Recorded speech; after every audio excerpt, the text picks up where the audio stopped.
Guess we got one more minute before it's afternoon. Anybody know where the state is?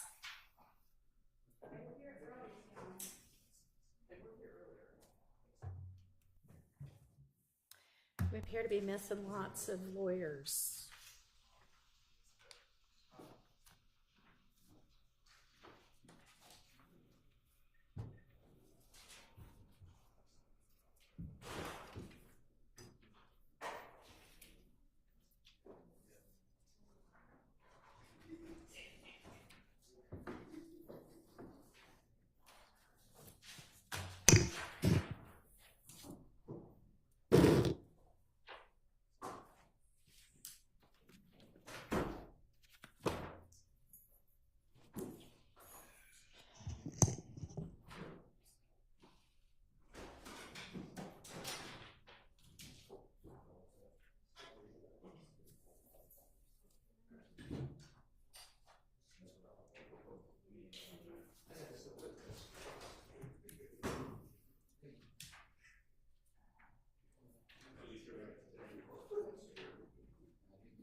State's case. Invite them to come back to court. Smells like a milk posture. Yeah.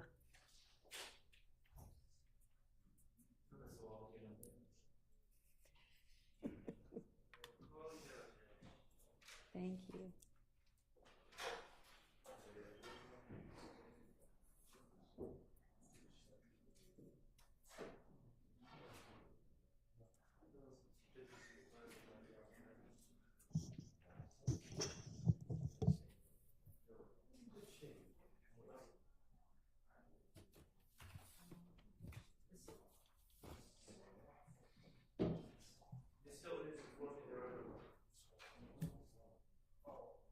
Thank you.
Between the state not being here yet and the fact that apparently none of the defendants have been fed lunch yet, we're going to break, let them quickly be fed, wait for the state to get here, and then get started.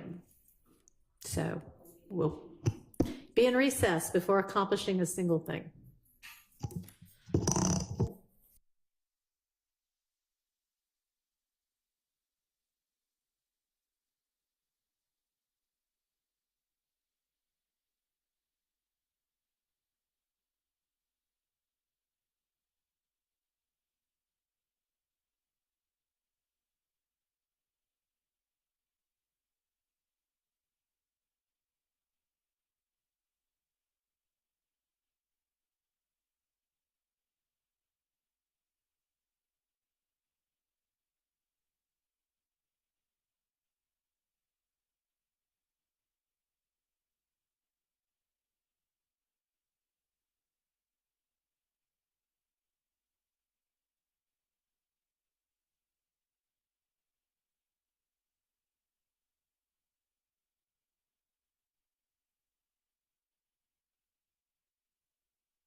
right, so I think that maybe the first things we need to tackle are whatever the evidence is going to be with our next few witnesses following Mr. Copeland.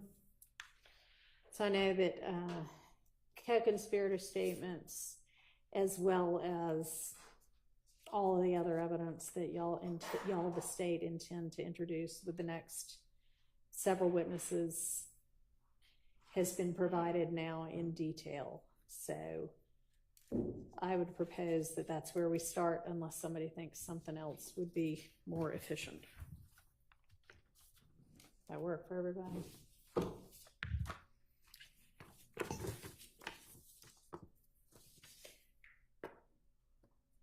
Okay, so have y'all been able to get together on any of it to come to agreement on anything, or are we going to litigate all of it?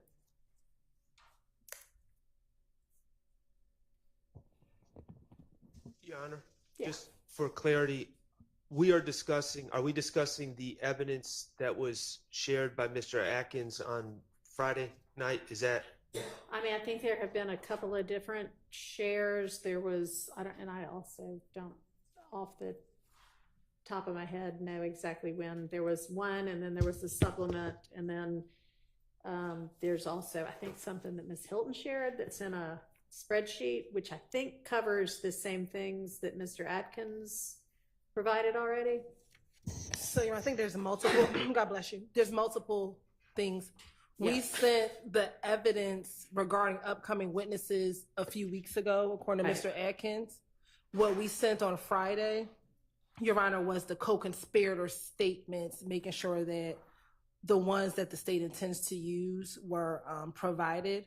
And then yesterday, what I did was I provided a spreadsheet of the co-conspirator statements that are found within Mr.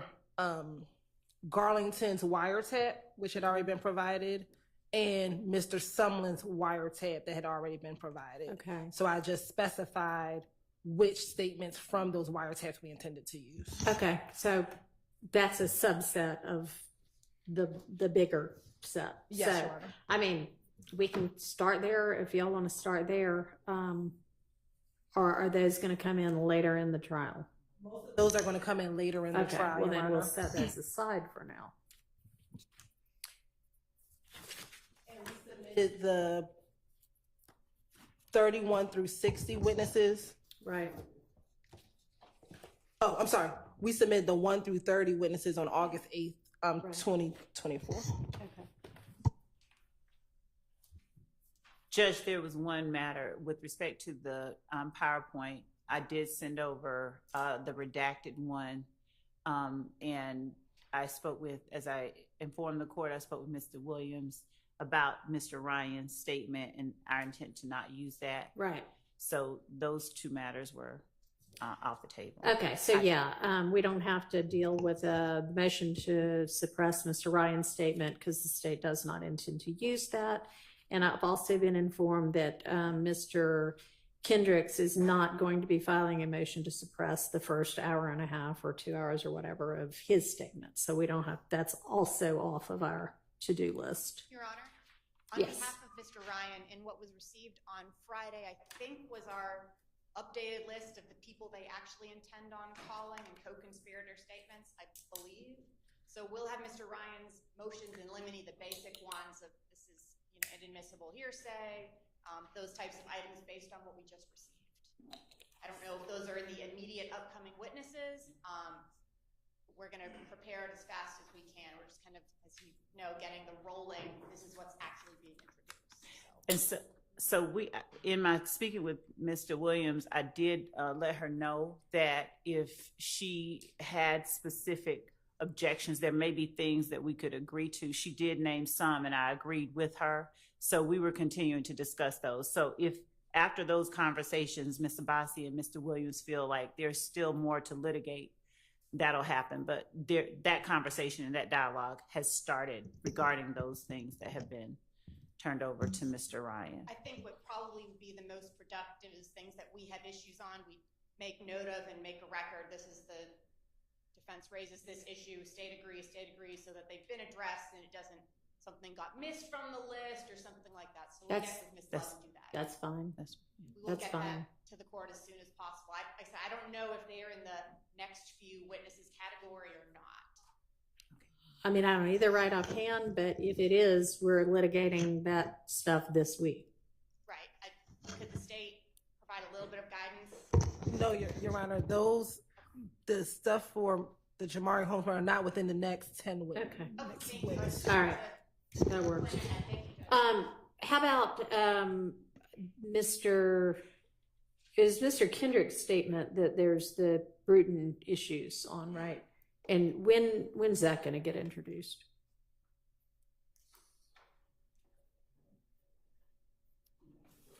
So not in the next 4 weeks, actually, based on who it is that we intend to come before the witness that would Okay. introduce. What witness will that be with? Investigator Thor. Well, y'all got him listed as witness number 5. We do, but he has had he will be moved down based on some circumstances that have occurred in his. Okay. He has some personal matters. Okay. So is it still going to be Burnett, Sledge, Zachary, Dean, Morton, Sprinkle, the phone custodians, Bernie, generally? Generally, yes. Okay. And then I guess Thorpe will be at the end of those now? Okay.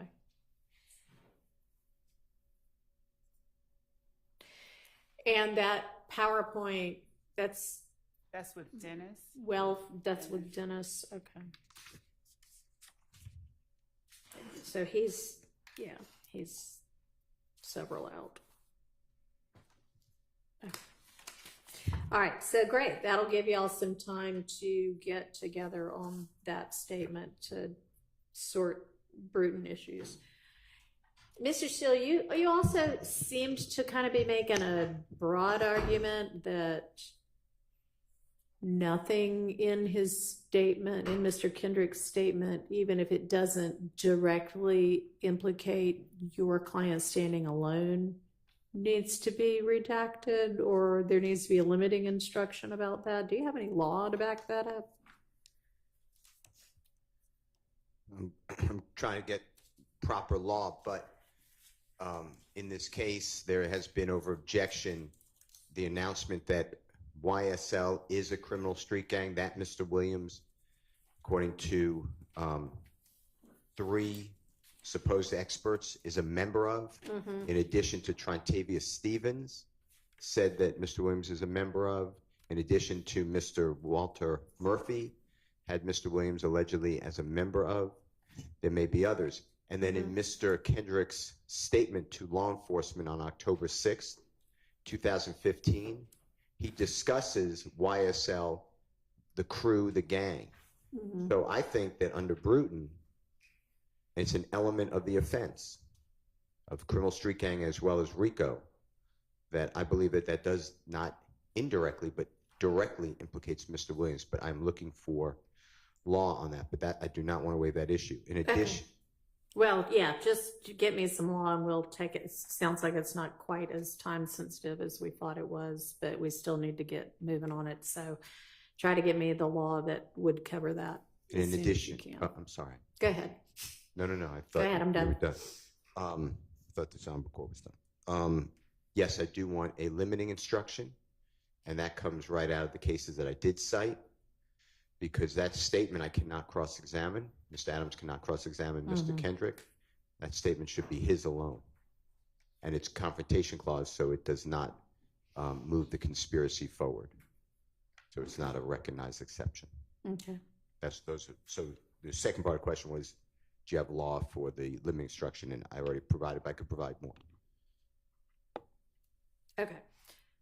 And then I do want you to get with the state to try to come to an agreement as to what needs to get redacted to avoid Bruton, at least the classic Bruton issues, and we'll have to take up whether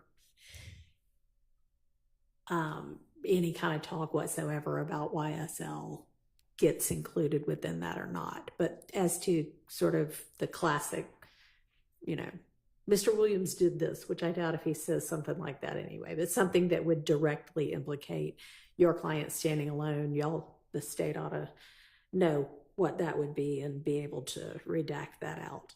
And it's going to be played as a video statement, right? So, right or no? We intended to ask questions. Okay. Versus. That's fine. That's fine.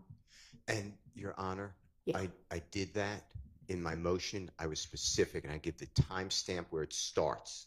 And I did it not only for Mr. Williams, but I did it for anybody else that I saw. And I did it for Shannon Stillwell. He's mentioned a great deal as well. So I believe that I flagged. If I missed anything, obviously, I'd like somebody to tell me. But I believe I've already done it. If the state agrees with it, then we need to figure out, make sure that the witness or witnesses know. Sure. But other than that, that's been done, Your Honor. Okay. Thank you. And Your Honor, Yes. while we're on this topic, just an additional issue. Not only are there Bruton matters, but there's also just typical evidentiary rule matters, such as speculation. At one point, Mr. Kendrick is asked who he thinks may have done this, for instance, and he names some names. That's the sort of thing that would need to come out, Bruton or not, if we're asking about speculation. Okay, well, it sounds like it's not going to be played as sort of a running statement. It's going to be more targeted questions to the, I guess, investigator that conducted the interview. Correct. Okay, So that would not even be an issue, putting in or trying to redact out okay. those kind of comments. All right, good. All right, so let's turn to some of the specific then evidence that's going to be coming in with these next witnesses. So there's not anything controversial with regard to witness Burnett's evidence, right?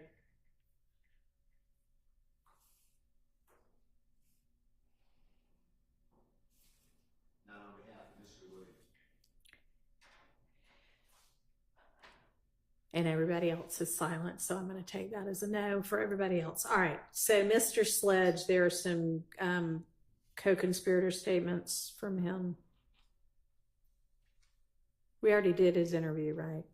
Okay. Did we do his jail calls, or do we still need to do that? Maybe I can look at the more detailed exhibit list that y'all provided to everybody. Your Honor? Yeah. Before we discuss the jail phone calls, I do have one possible issue. I'm not sure how the state plans on doing this. I see what is this? The fifth row down on Mr. Burnett. Comparison photo infinity Q5 or Q50 and gas station still photograph. I don't know exactly what that means or how the state anticipates that presentation to go in court. I don't know what Mr. Burnett's qualifications would be to compare two photos. So I'm just wondering how the state anticipates that playing out in court. Okay. So are you looking at the first 30 witness list? Is that what you're looking at? I believe I'm looking at the same thing as you. It starts with 81 and then Copeland under the witness. No, I think you've got a more detailed one than I do. I need to find the more detailed one. That was a Dropbox link, right? Correct, Your Honor. And in regards to what Mr. Shard is addressing, Mr. Burnett, both back in, I forget the exact date, but during Deputy Sprinkle's investigation, he worked at an Infiniti dealership. He's worked for Infiniti for over 20 years, so it's lay opinion testimony. Obviously, the state has to lay the proper foundation when he's on the stand, but Right. his ability to recognize Infinity vehicles is through his 20 years, and he personally has driven Infinity cars. So obviously that has to come out, but it's not scientific expertise. It's just classic He's an lay expert opinion. because he's got all kinds of daily experience with it from the last 20 years or Yes, Your whatever. Honor. Okay. So does that answer your question, Mr. Short? It does. So I guess Mr. Atkins, you are going to ask him in front of the jury to compare the two photos and testify whether they're the same type of car. Is that Correct, Mr. Sharp. okay?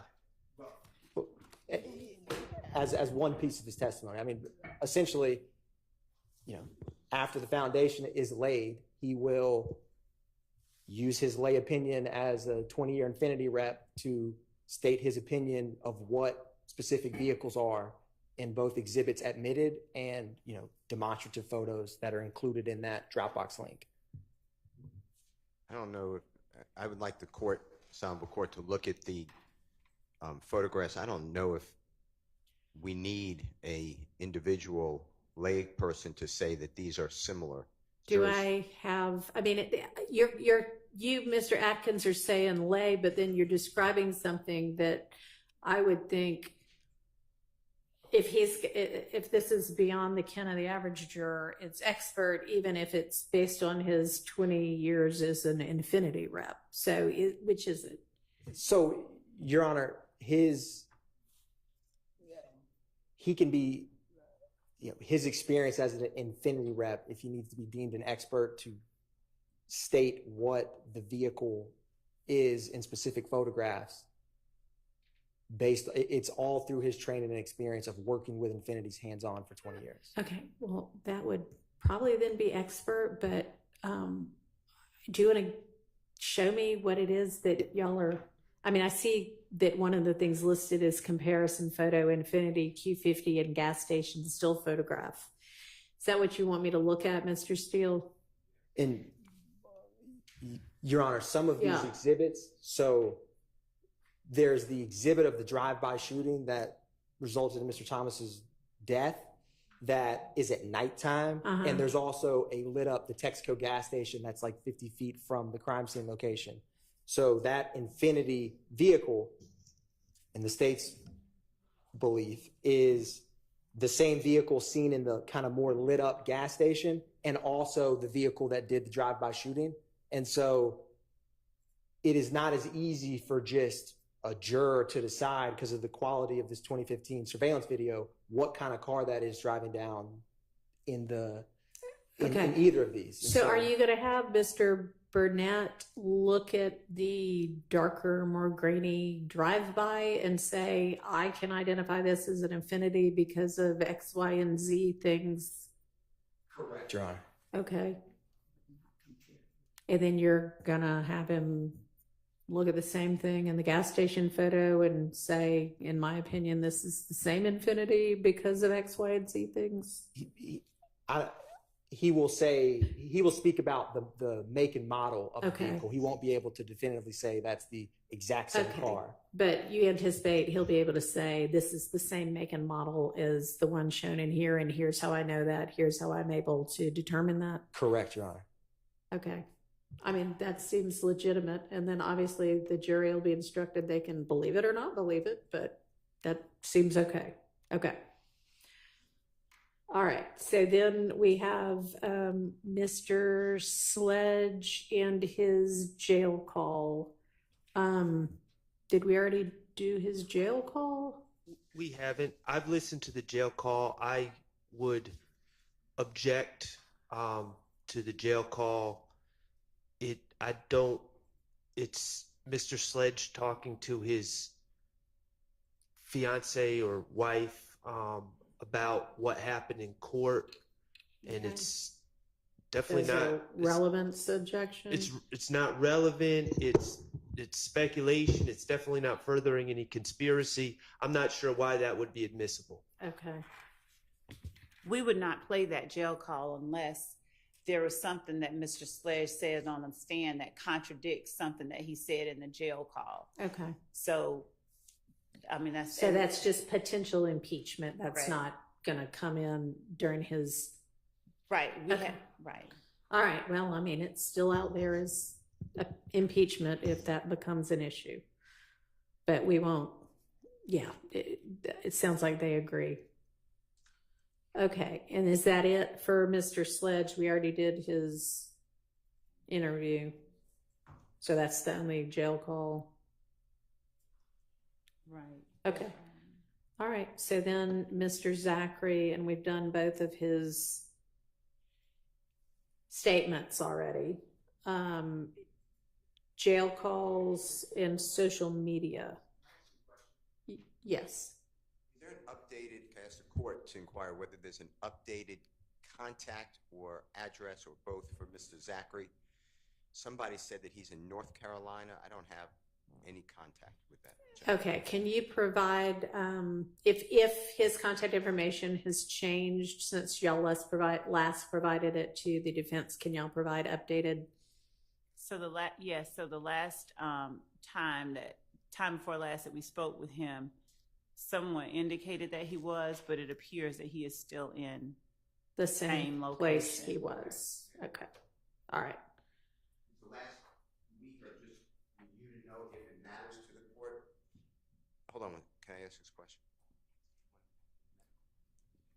We were told that he's very ill. That's what I was told from the detectives. Okay. And I was told that he's in a hospital. That was dated June 4th, 2024. So we haven't bothered him at all. But if that has changed, but I heard what the state said, it's information on witness We list. can discuss that aspect of him at the bench or something like that. I don't want to put personal information about anybody out. No, I agree. Is that something we need to come up now and discuss? We can.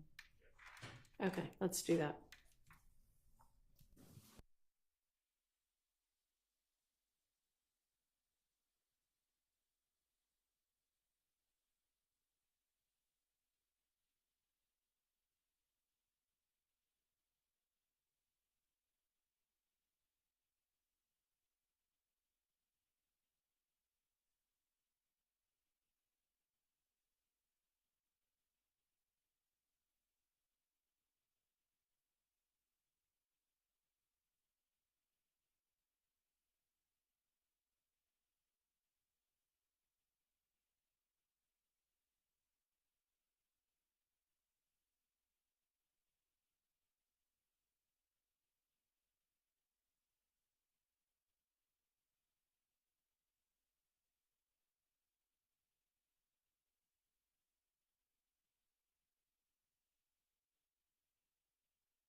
So with regard to Mr. Zachary, on the kind of detailed witness list that starts with Copeland at 81, all you have listed for him is the 2 interviews. On this other thing that we all got several weeks back that just kind of had the order of witnesses, you also had social media and jail calls. Is that something we need to sort through? Or do you not intend to use those anymore? We do intend to use them. We did provide the social media postings that he has. Okay. That's in that other Dropbox, right? Okay. So let's go to that then and sort out whether there are any evidentiary issues with regard to all of the things you think you might use evidence-wise with Mr. Zachary.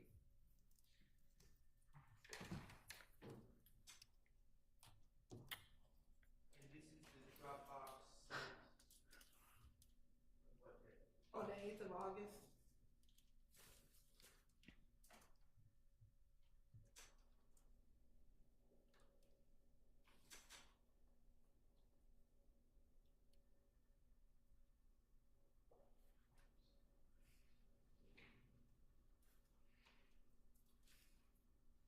Yeah.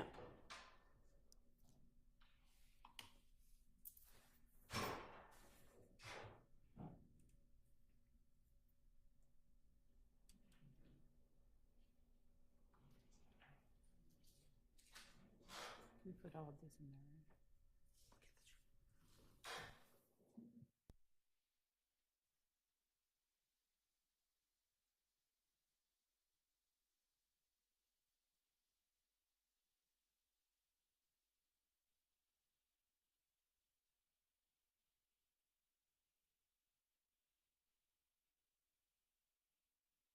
Zachary folder.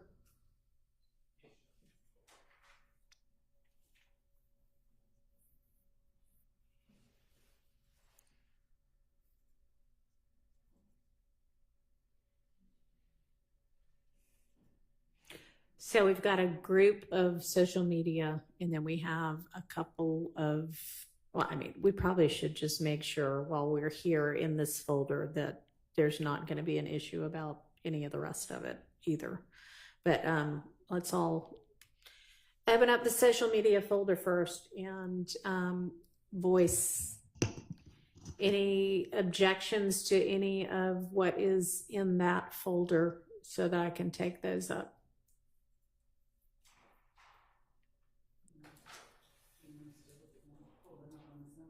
I mean, I can see, everybody can see them, right? As long as we are looking at the same thing. Which, if we're all looking at the same folder, we ought to be looking at the same thing.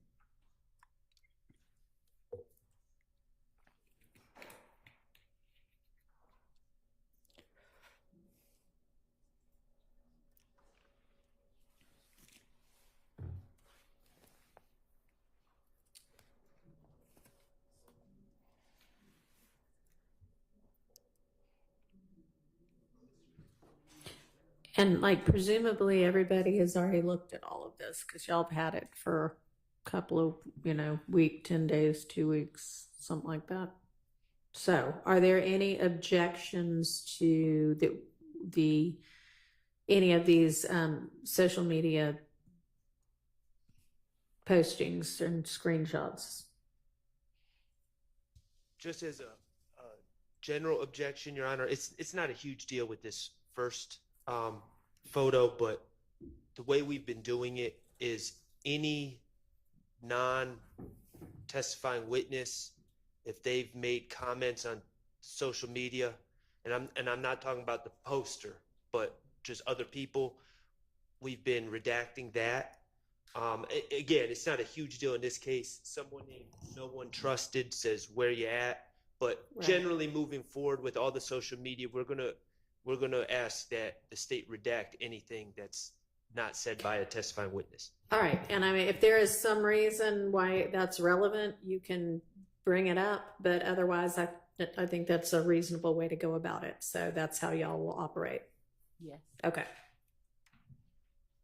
All right, so beyond just that clarification, are there any issues with regard to the things in this folder? There are 23 different items in the folder.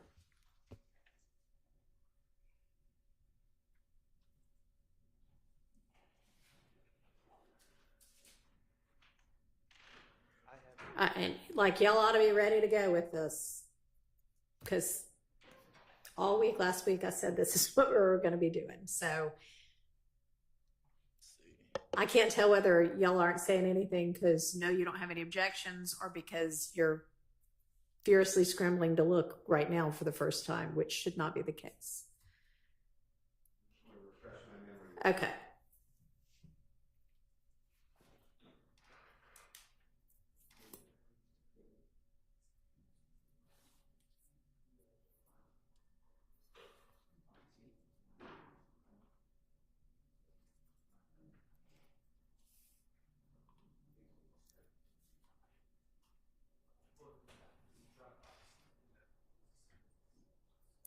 It is.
Defense counsel, we're not going to be able to take this amount of time before every, sub piece of evidence, because we have, as y'all know, a lot to get through.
as a group, our stance is a lot of these are just social media posts that do not touch upon any allegations. And we're just essentially most of these cumulative, irrelevance, 403. And so I know that Your Honor maybe didn't want to do it this way, but if we could maybe just put them on the screen and litigate one by one, I think that might be easier because there's several that are objected to. Okay, so which ones are objected to, and we'll put those, we can all look at those. Two, That's 2015-57, that one? Is that what you mean? When you say two, you mean the second one in there, right? the second one. Okay. Yes. All right, and assuming the comments aren't there, this is for all of these, unless you tell me differently, this is a relevance and cumulative objection? It's a relevance objection on this one in particular. From what I can see, it's a video. It's very dark, but I presume it's Lil D. I don't know that for a fact. Okay, that's fine. Yelling about Club Crucial and cussing.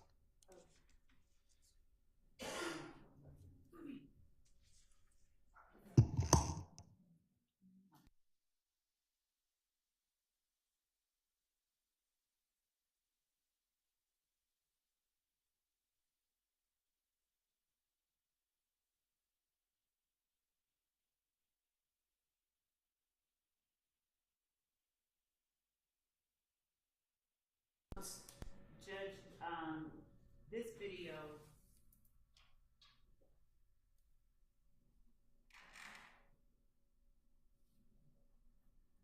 if the objection is relevance,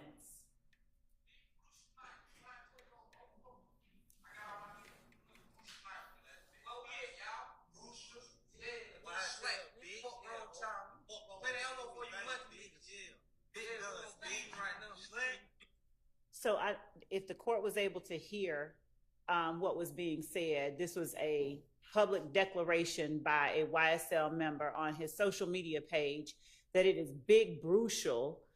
They're at Big Brucial, which is Club Crucial. The substitution of the C in crucial for the B is evidence of what our gang experts have testified to regarding what blood gang members typically tend to do. Okay. Mr. Zachary is referencing not only himself, but slime takeover at Big Brucial, YSL. They're using YSL jargon. It is evidence of the existence of the enterprise, the existence of the nature of the enterprise, the associations within the enterprise, and the gang itself. Okay. Your Honor, we've beaten the dead horse of B's replacing C's a long time ago in this case. The state has played numerous videos of young men like 13, 14 years old hanging out in a parking lot saying B instead of C. And I mean, at some point, this is just, okay. Like, we've talked about this. All right. So is the point of this that it is from Mr. Zachary himself, and it is relevant to his credibility as to whether you tell me, so why is it not cumulative?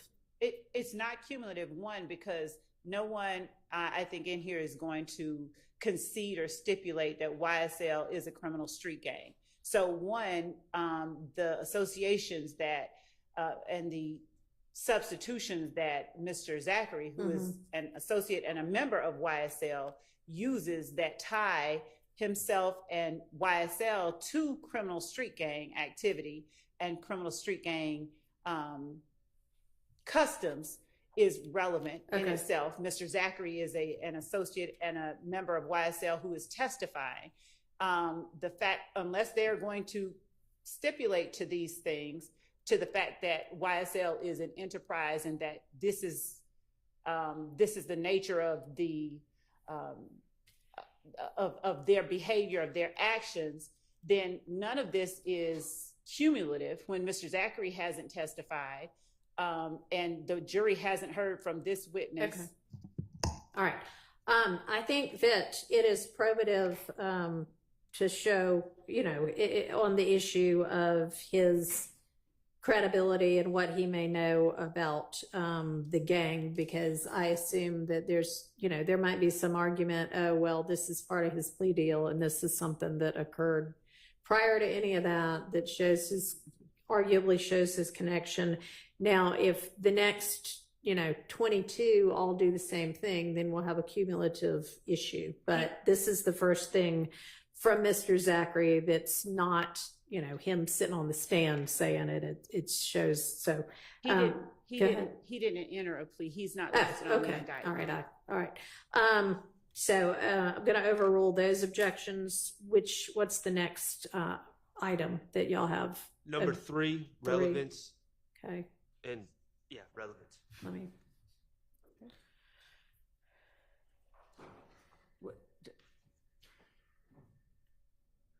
What's the relevance? Judge, in number 3, I'd point out that Mr. Zachary's social media name is YSL_Lil D. He is in the picture with Shannon Stillwell. I believe that's Damikion Garlington in the back seat. Mr. Stillwell is throwing up the YSL sign. And what Mr. Zachary says in the post that is made on May 5th, 2015, all my dogs dirty, check for mains. I mean, I think it's self-explanatory, but the association, the nature of the... I'd ask the state to explain what they think that means, because... It's not self-explanatory to me. Okay. I mean, all my dogs dirty might be, but check for mains. Well, that part, the check, like you check what all my dogs dirty. I mean, check for mains, like mains. The all my dogs being dirty is a declaration by Mr. Zachary. And we would argue that it relates to him, his friends, his cohorts, YSL members. Mr. Stillwell seated next to him, Mr. Zachary, Mr. Garlington seated behind him. It is an assertion of who they are and how he perceives them as a group. He is associating himself with them. He's saying they dirty.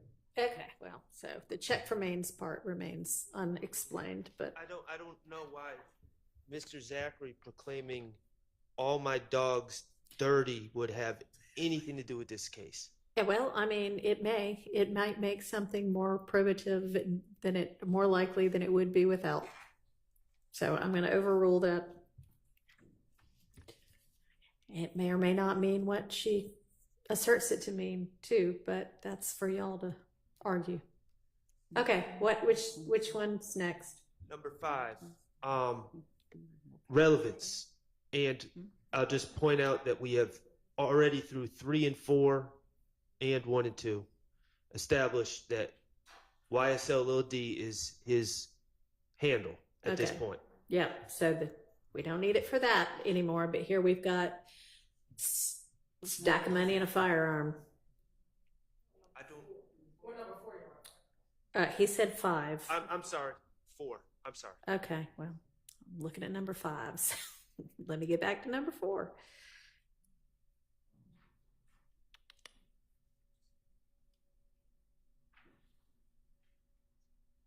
All right.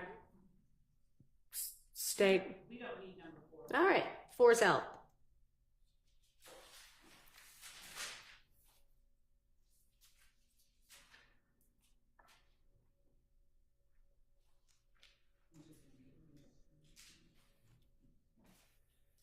Is 5 next, or what's the next one?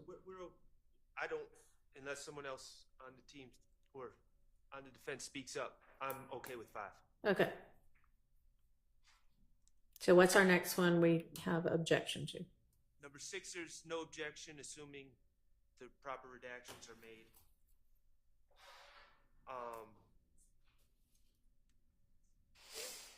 Number 7, no objection. Number 8, irrelevant, and also, so 401 and 403.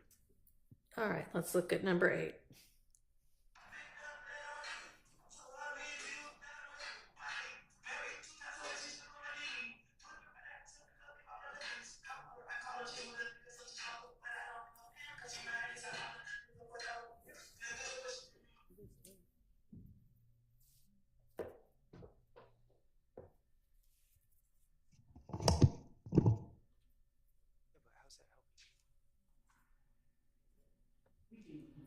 All right, they're not going to use 8.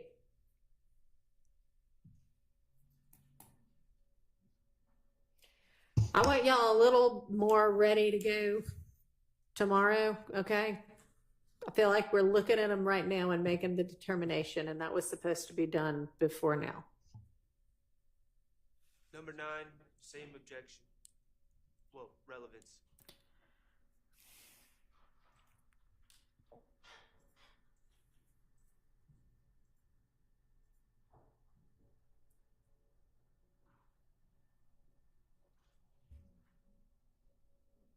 Response. And also, to the extent y'all can get together and agree like you did for a couple of the statements, that would save court time as well.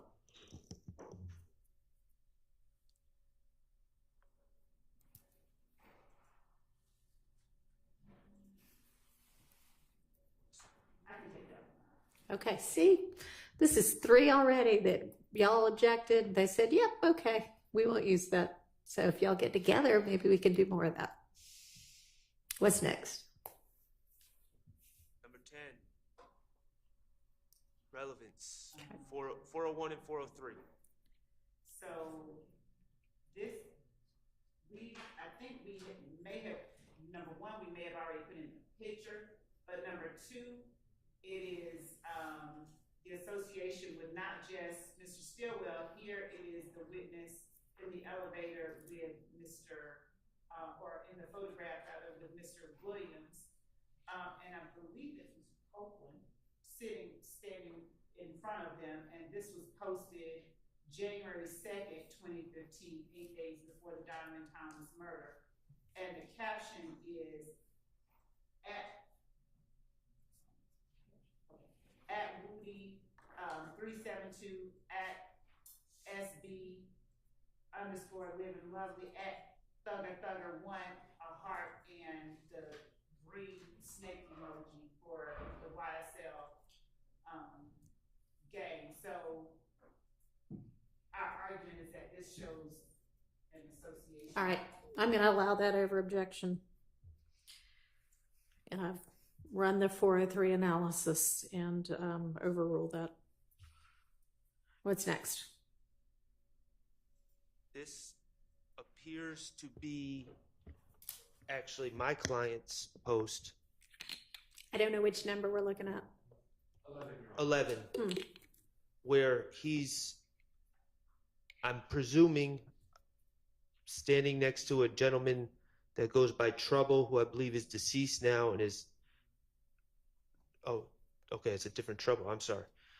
He is not deceased, but I don't know, his name has never come up in this case at all. Okay. So I don't know what the relevance of that would be. Relevance? Judge, we don't have to introduce this photograph. Okay.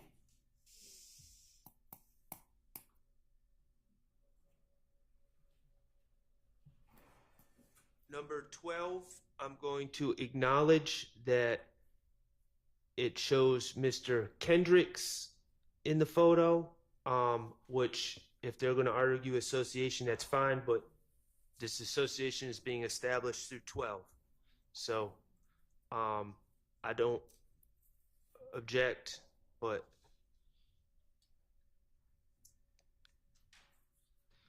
Understood. If the next 5 do the same thing, it'll be different. All right, so. And number 13 is relevance. 403 as well. All it's doing is showing Mr. Stillwell, Mr. Zachary, and Mr. Garlington in a photo together. And this has already been, association's already been established, I think, in picture number 3, maybe. So, Your Honor, understanding that the defense feels that one picture is sufficient to establish a photo, and at some point maybe past one is cumulative, but this particular picture has a caption on it, the date of it being 2/17/2015, from top to the pen to the grave, wherever life takes us. Y'all gon' forever be my little bros, at 30DD, at YSL little D. Y'all go and follow them, by the way. So, Your Honor, our argument would be that the caption itself is relevant and the date of the association. I would think highly relevant. I'm going to overrule the 401 and 403 objections.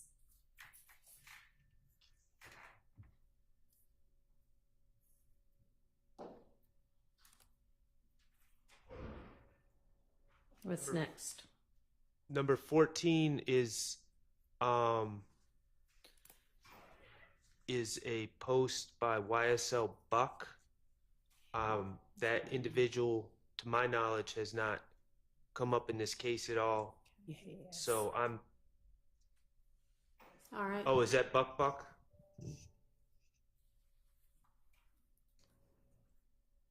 Yes, it is. Okay.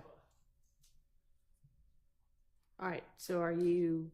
I don't know what the relevance is. Buck's not charged. He's not testifying. He was mentioned in a incident from 2013. So I'm not certain what the relevance is of showing a picture of Buck or a video of Buck holding what appears to be a firearm. Mm-hmm.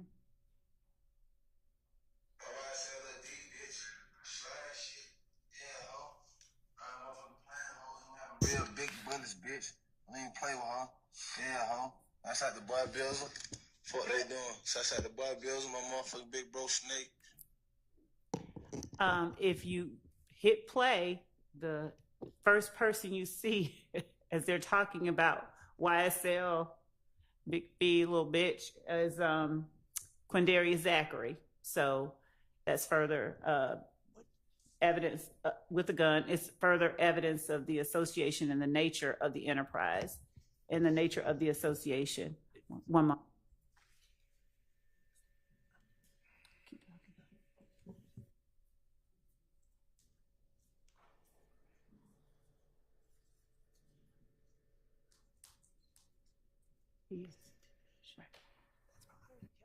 And also underneath at the bottom, you see the hashtag YSL Real Slime with the snake emoji. This is this outward display of aggression, this outward display of, firearms. We would argue go to proof of the nature of the enterprise, the nature of the association, the nature of the gang itself, and the nature of the activities within the gang. All right. Your Honor. Yes. I mean, we've been hearing that explanation for months now. The nature is, we're talking about videos posted on the internet by someone who's not charged, that has in the video someone else who's not charged, who's cussing and pointing guns, and I think they say YSL in the video, that at this point, any probative value derived from playing this video at this point in this trial, after all the other videos that have been played, is marginal at best, and it's outweighed by confusion of the issues, prejudicial effect, and the like. I mean, it's just overkill, and all these videos, I'm not going to say all of them, but a great number of these videos have absolutely nothing to do with the with the issues involved in this case. And this is why this case is taking so long. Well, I mean, I think it is probative of the assertion that YSL is a gang willing to commit criminal acts. Now, how many? So this is Zachary, Buck, and who was the other? Who was the third person? Do we know? Not off the top of my Okay. head, Your Honor, but I wanted. Buck is asserted to be an unindicted co-conspirator. Yes, and to be clear, Buck has not only has his name come up multiple times, he has been in video. He is his voice was played over a jail call. He recorded one of the videos with Trontavia Stevens and Mr. Williams. So yes, these two are YSL Associates members. And also, just as to the point that Mr. Sharp made about the number of videos, the constant cross-examination and sort of rebuttal against this idea that it shows an association, and the nature of the gang is that it's promotional, it's music, it's art, it's something that's not related to criminal street gang activity.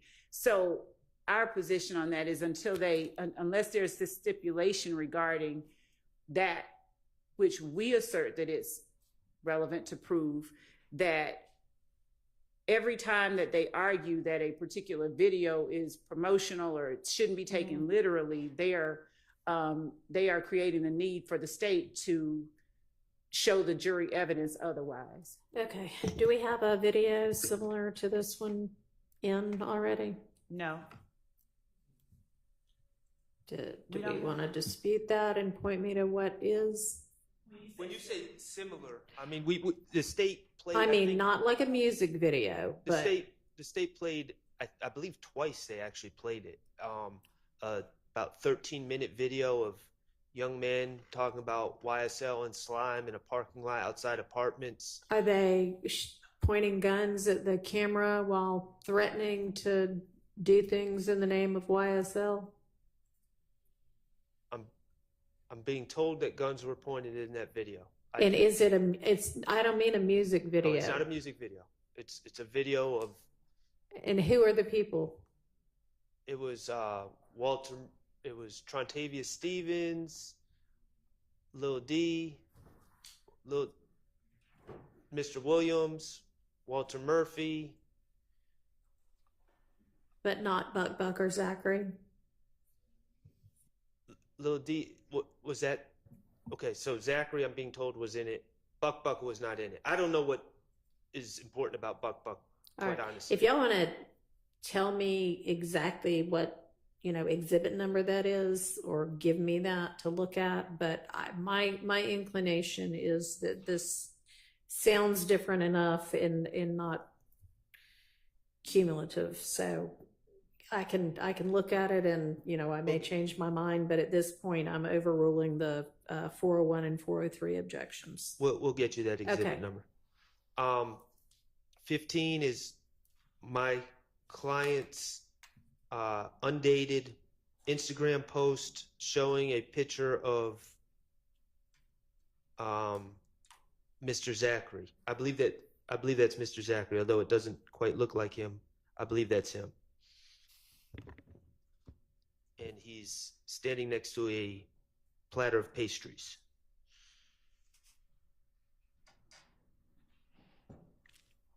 So I think that's a relevant subjection. And cumulative, because the association has been shown. Okay, what does the state say about that?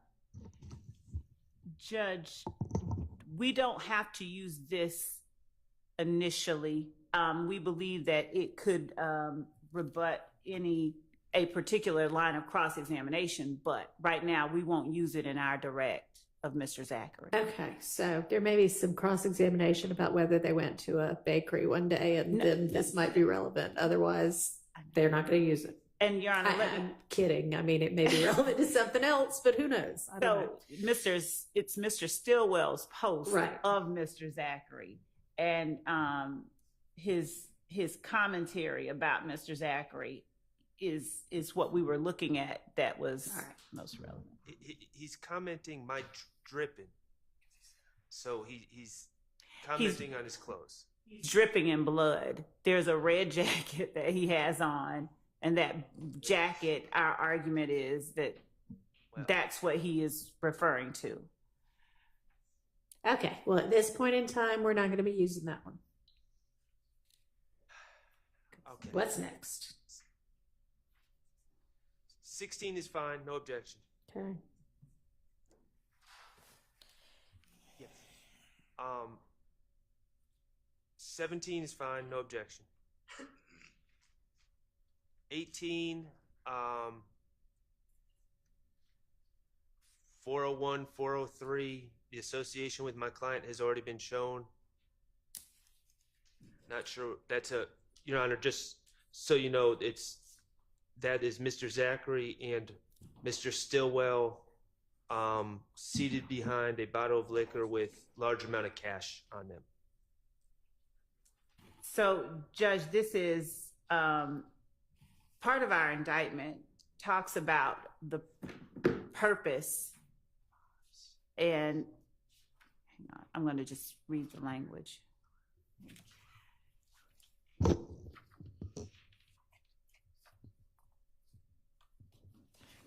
Obtaining money as associates of Young Slime Life, the defendants conspired to associate together for the purpose with others for the common purpose of illegally obtaining money and property through a pattern of racketeering activity, including robbery, theft, and the unlawful sale of and distribution of drugs. Mm-hmm. This is Mr. Zachary posting large sums of money with Mr. Stillwell and asserting their unity. One thing about my brew, again, the B replacing the C, we all eating. So he's talking about, Yeah, we're rolling in the day. We're doing well. Do we have other things that already show this that are similar? When you say similar, no, I don't actually think there was a cumulative argument on this one. It was relevance and 403 overruled. What's next? Number 19, Ms. Westmoreland. number 19? Is that the next one?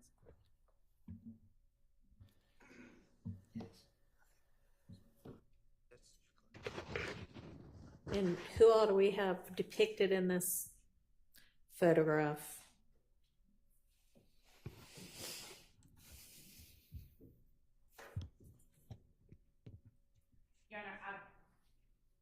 We believe that this is Mr. Zachary, Mr. Nichols, and the third person we're not certain about. All right, this is showing Zachary and Nichols in the same kind of YSL posts with guns. Showing, yes. Okay. Your Honor, 403. So, Highly prejudicial, outweighs the probative value. it does not. Overruled. What's next? I don't have a problem.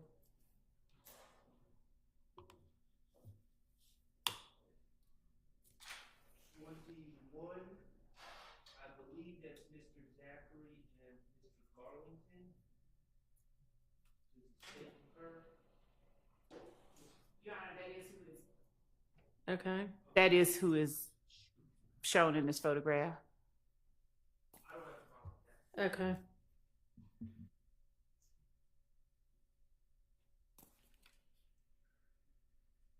Number 22 is Zachary and Garlington.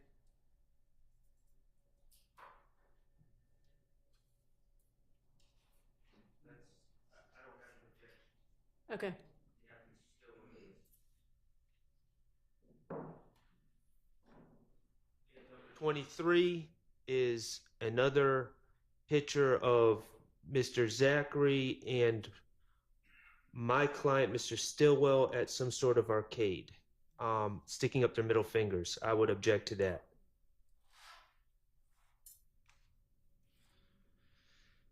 Relevance 403. All right. Cumulative. Days, Go ahead. What's the state's response? 6 days after the murder of Donovan Thomas, this post is made. We gangster in every city we go.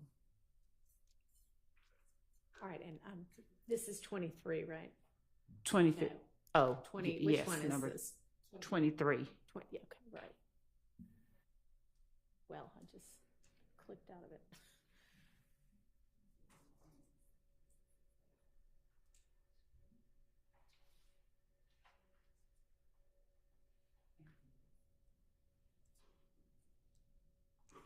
And the main objection is 403 on this one.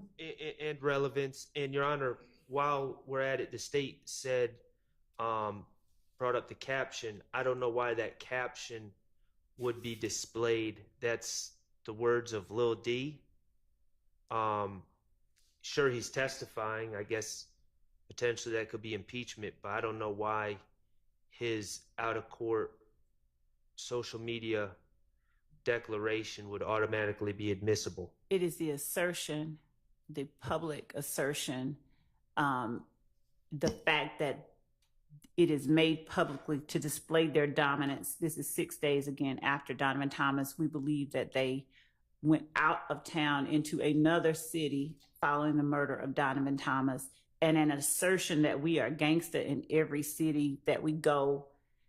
The fact that you made the post, that you put yourself out there with another YSL member in itself is evidence beyond the words that are spoken.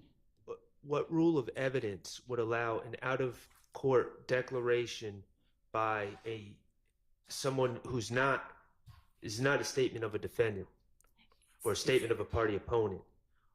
I don't know what rule of evidence. They keep saying because he's saying they're gangsters. I assume, is he alleged to be an unindicted co-conspirator? I would think that would be the rule of evidence. I don't know how this would be deemed in furtherance of a conspiracy. Because it shows, number one, it asserts their dominance. It shows, it asserts their cohesiveness. We are gangster in every city we go. It promotes their, pull up the indictment.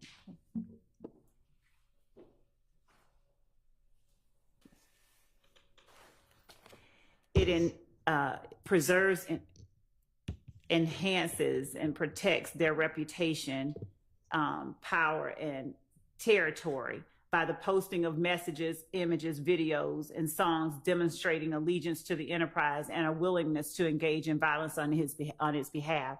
It is literally a line that I just read is literally a line from the indictment. And so this post itself is proof of that assertion and allegation in our indictment. All right, I'm gonna hold my ruling on that, and we'll see what else we've got. And Your Honor? Yes. For all of these that we're going through, there has to be some sort of foundation. I mean, if Mr. Zachary says, yes, I posted something like that, then that would be bolstering, right? It would just, or cumulative. If he says, yeah, I posted that, and this is the reason why, just because it's in the indictment does not make that assertion credible. So the witness has to testify to all this before it just comes in as an exhibit. Am I wrong? Well, I mean, it has that's to what be I will be introduced objecting. in some form or fashion. It has to be introduced. That part we agree, but not that it's not permissible or admissible as an item of evidence just because he says I did post it. Right. Okay, so I'll withhold ruling on that one. What's next? That's all the social media in Okay. this folder. All right, so Oh, yes. What's the exhibit number? And Your Honor, yes. the exhibit number for that other video that's already been played states 60WA.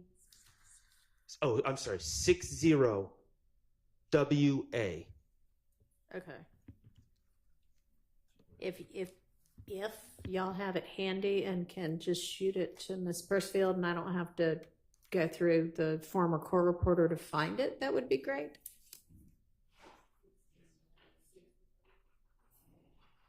If not, I'll try it the other way. All right, so let's look and see what else is in the folder for Mr. Zachary. There's, well, y'all can see the same things that I can see.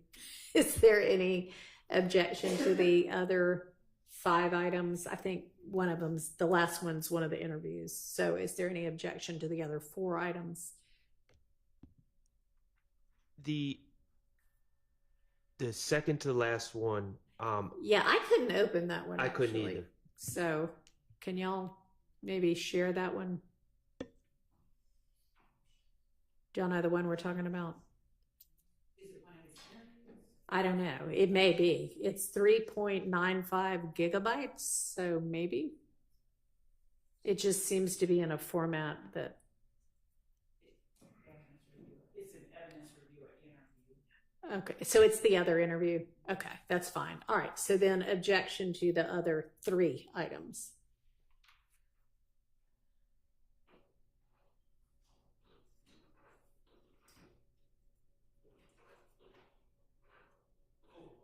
Anybody? Oh, I'm sorry.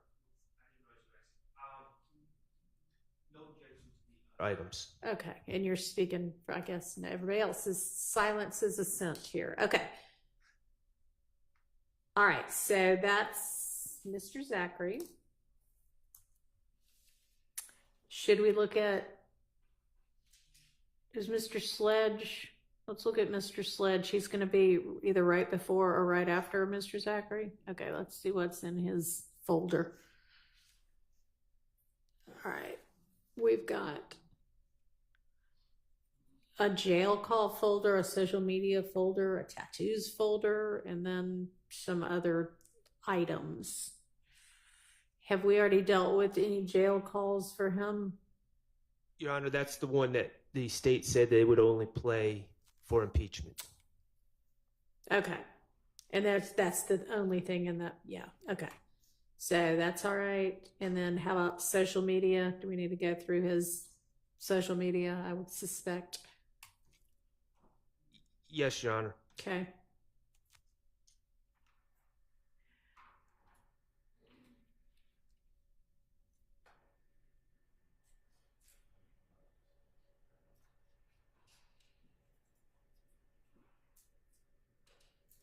Excuse me, Your Honor. Yes. Could I have 5 minutes before we begin that process? Yes.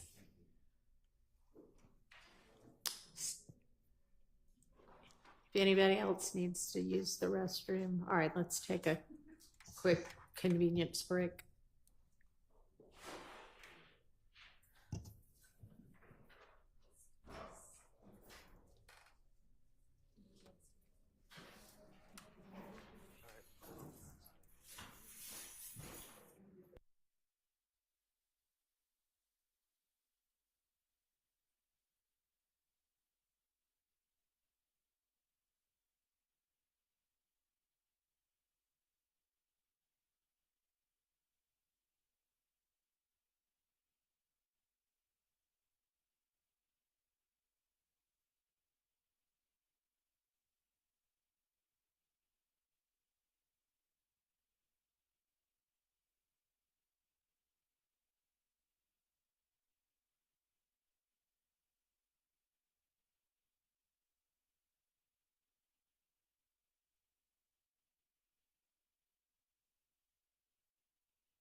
right, we're looking at the social media posts for Mr. Sledge.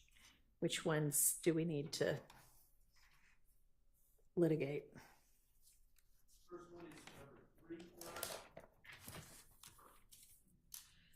So for whatever reason, I don't seem to have the, let me see if I can find the numbers. They were a lot clearer on the last group. So give me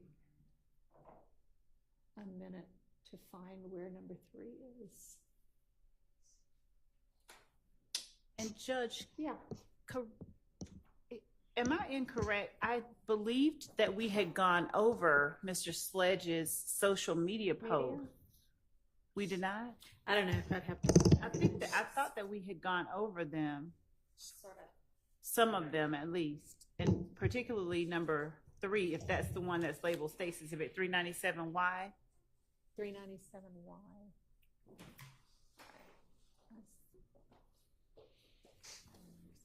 No, I've never seen that. Where we talked about the fact that it was the night of Donovan Thomas's murder and that he was Yes. posting. Yeah, I Patriots remember Day? talking about it. Okay. We haven't reviewed this, and my objection to this is the state keeps inserting these January 10th, 2015 captions on these photos. We don't. If you look at every other Instagram photo, there's nothing like that. But then on these January 10th, 2015, they're inserted, and that's inappropriate in my estimation. And that's my objection. Sustained. I don't think y'all need that. That's not what it really looks like. That's fine. And we intend to show evidence that it was posted on January 10th, 2015. So we can take out that little square that's above the A hover. Yeah. Yes. Okay. All right. So that objection is sustained. And number 4, the same thing. Okay. They'll adjust that one as well. That's right. And so, Judge, Yeah. as I said the other day regarding the other inquiry about that, as I'm asking the court, if we establish with the witness who caused that to pop out, Right. I would think that if you are having that witness testify, here, here's me looking at the social media, and here's what I do to find out the date it's posted, and this is what it looks like. Here's, when I hover. I mean, I think that's fine, and you can show that, but I think the exhibit that goes out to the jury needs to be just what it looked like, not with the hover. So if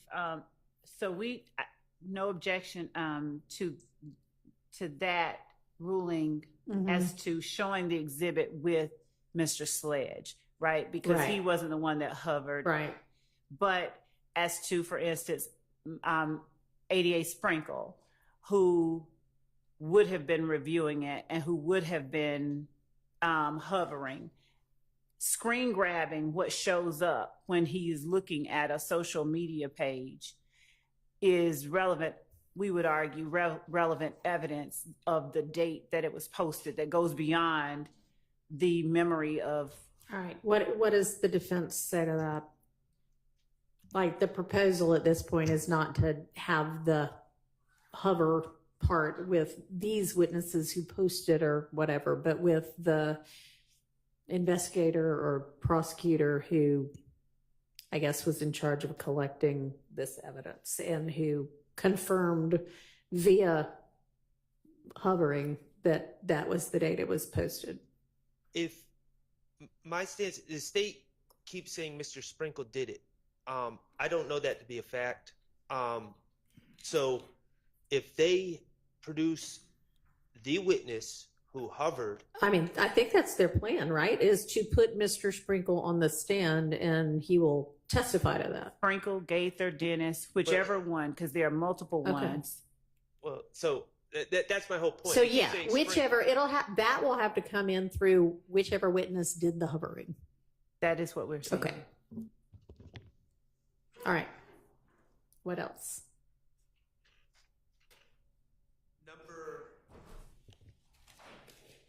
5 is Well, I'm going to object to number 5. which one? It's a I can't tell what number 5 is. These aren't labeled the same way as the other ones. on your top right of your screen. Do you have something that says 5 of 37?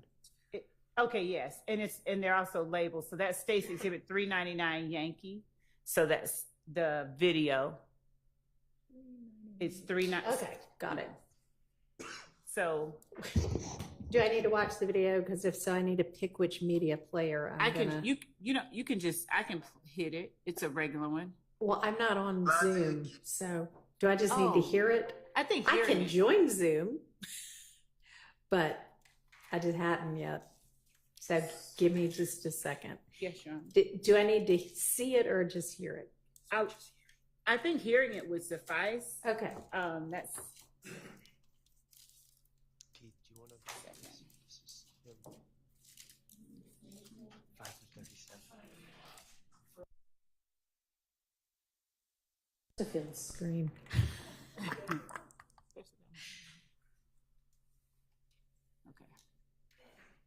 You lied to your mama, I just forwarded but it. you get in the courtroom and in the investigation room and tell them punk ass people the God honest motherfucking truth. Pussy ass. I didn't stop it. Let me try it again.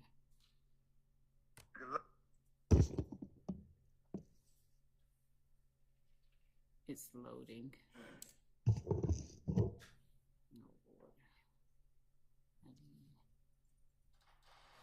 Lie to your kids, you lie to your mama, but you get in the courtroom and in the investigation room and tell them punk ass people the God honest motherfucking truth. Pussy ass. So I thought we did discuss this one already. There was a prior video that's been admitted into evidence where this is my recollection, and Ms. Williams, if this is not correct, I apologize. Mr. Williams, we discussed this one as well? we did. Okay. We did. Okay, so on to the next one we didn't discuss. I know my next one I had object to is number 11. Okay, can y'all tell me what state's exhibit number that is? Yes. And number 11 is it's State's Exhibit 406Y, and to me it seems to be a collage of other photos with Mr. Sledge and other individuals that show up in other exhibits. There's no new associations that are revealed by State's Exhibit 11. All right, is the point of this one the post that goes along with it? Yes, Your Honor. Just 1 second. We're pulling it up. You got it. Yes. Just to put on the record what it says. I love my slimes, well, snakes, and they green heart emoji me. And it's a photo grid of Mr. Sledge and other YSL members. So, yes, the post and the association and the public proclamation of that association. All right, so similar to when Mr. Zachary is himself saying, yeah, these are my YSL people, and here's me with them. If we don't already have something, I mean, we may have these individual pictures, but we don't have this assertion yet by Mr. Sledge, then that is not cumulative. So that's admitted over that objection. Number 13 has a similar caption. What's our exhibit number for that one? 408Y. Okay, thank you. Has a similar caption, and it seems to be my client dancing. Okay, so that one's a video, which I can't open. And I don't know why, even though I'm now on Zoom, I can see it on Miss Persifield's, but I can't see it on mine. Ms. Hilton, if you could share via Zoom, that would be helpful. Oh, there it is. Okay. I got it now. No. Are you going to hit play? Share the sound. Yeah, if you want to figure out the evidence viewer.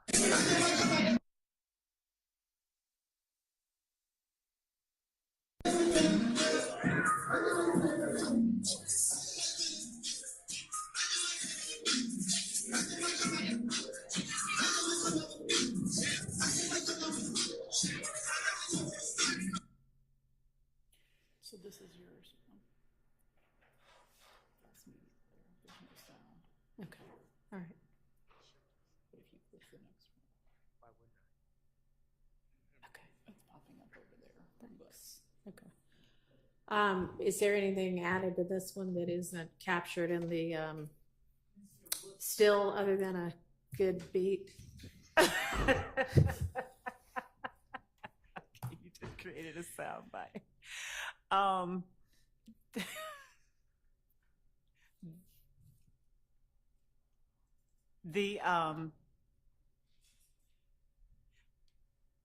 The still showing all of the members of YSL and the post are the most pertinent parts. All right. So then y'all don't really need this one, right?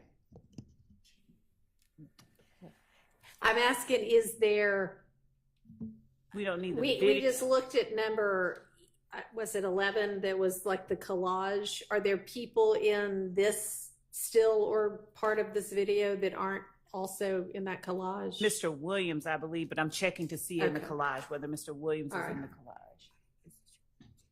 collage. Mr. Is he in there? You can't see his face in the collage. So the still shot is in the collage from the video in the upper left-hand corner, but Okay. Mr. Williams' head is turned away from Okay, the so camera if you in the want to video. capture a still from that video that shows Mr. Williams, then you can use it. Okay. Okay.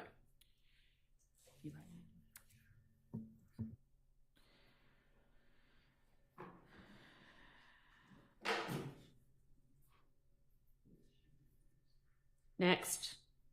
Number 14 is the same thing.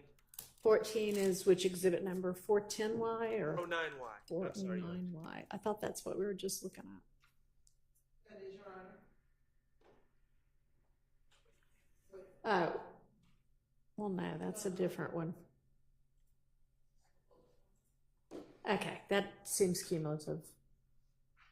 Unless there's some reason that the state believes it's not.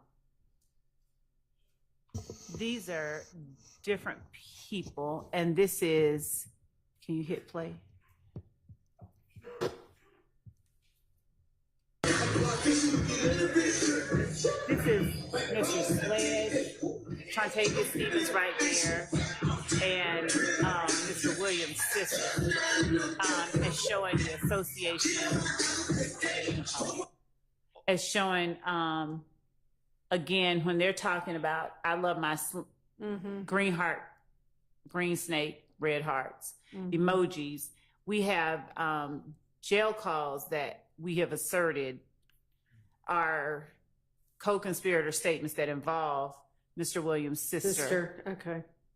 All of these same people are in. I don't know that this sister is. Is the sister? There's another exhibit, 405Y. The state, this is an unrelated trip to the club, and now we have 2 videos, a collage, and I think 2 photos Okay. documenting this night at the club. Okay, so which videos are, because I haven't, unless there's some video that you just didn't. Well, I didn't object to it. Okay. It's 405Y is a picture of everyone from that same night. Okay, and does that show the sister? I can't.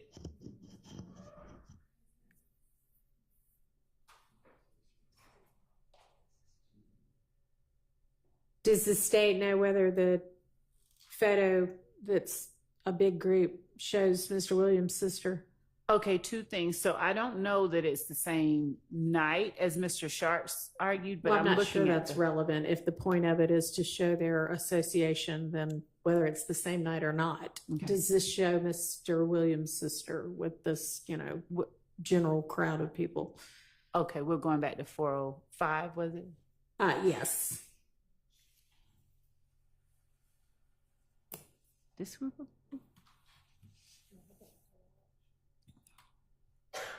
He says State's Exhibit 405. It's picture number 10 on Okay. Can you go?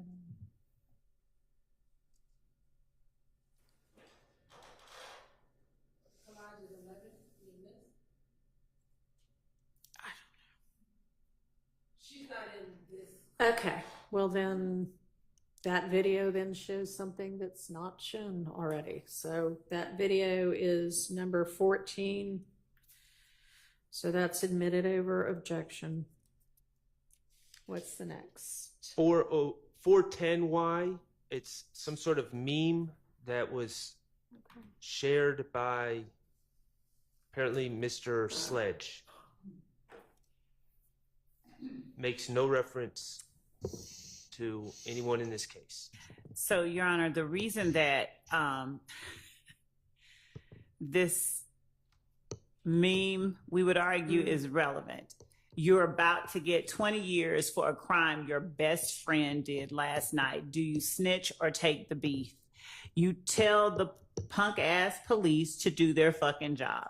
So Mr. Sledge, in his interview, he essentially said as much. On his video that the court heard a moment ago, he intimated as much. But what he's doing in this particular posting is making a public proclamation displaying their belief towards snitching. You have not only Mr. Sledge making that lie to their mama, lie to their sister, get into court and tell the God is on his truth. You have Mr. Williams, who posted a similar video with Mr. Sledge apparently in the background, mumbling, saying, sort of signing on to whatever it was that Mr. Williams was saying at the time. We would argue this right here is more of that, this is who we are. You know, we don't snitch. You let the police do what they're supposed to do, but you don't tell on your friends. And under the circumstances of this trial, especially considering some of the testimony the jury has heard, we believe that this particular type of posting, public posting, is very relevant to explain some of what the jury has seen. Okay. Two things, Your Honor. Yes. First, the state has said they have a video of Mr. Williams saying things about snitching and Mr. Sledge saying things about snitching. So this is cumulative. Also, you know, the state keeps saying they feel this, they're saying this. Mr. Sledge owns and operates, presumably, his own Instagram account. At no point does he make any reference to anyone involved in this case. At no point is he saying he's speaking for YSL. At no point is he hashtagging YSL or at YSL, anything. He's making a comment as an individual on his individual page. And he's really sharing a meme, but I don't know why that's relevant. And it's certainly cumulative when the state just said they have other people. They have him actually giving a statement, and they have Mr. Williams giving a statement that's already in evidence. All right. This particular assertion, it doesn't just say no snitching. It says you're about to get 20 years for a crime your best friend did last night. So the fact that Mr. Williams has made an assertion that is very similar in nature to the one that Mr. Sledge has made, and then the fact that this particular posting references not just telling on someone, but you're about to take the heat for something your friends did. It's displaying yet another message to the public about YSL and we would argue their willingness to stick together and stand on, their loyalty towards one another. The argument, I don't know that it's so much necessary to say that it's, it would be our argument that he is asserting the sensibility, the way that YSL operates. That's what we would be doing. It's proof. We would argue it's our evidence of the way that YSL sort of. All right, I'm going to promotes sustain itself. that objection on 403 grounds. What's next? 413 Y. Is this the same video that was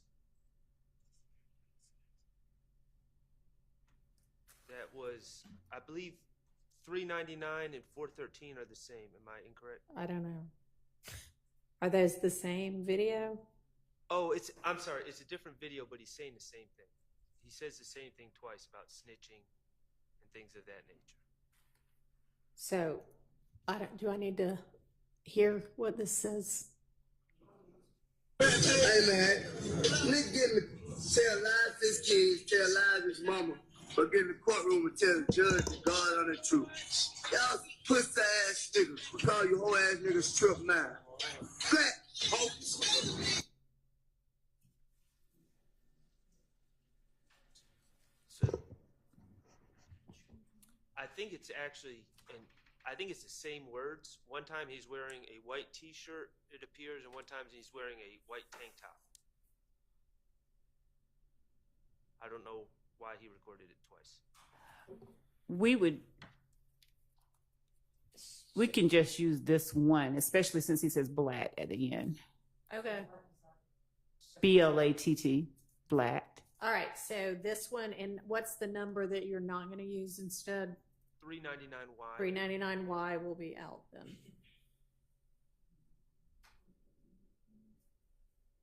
Okay.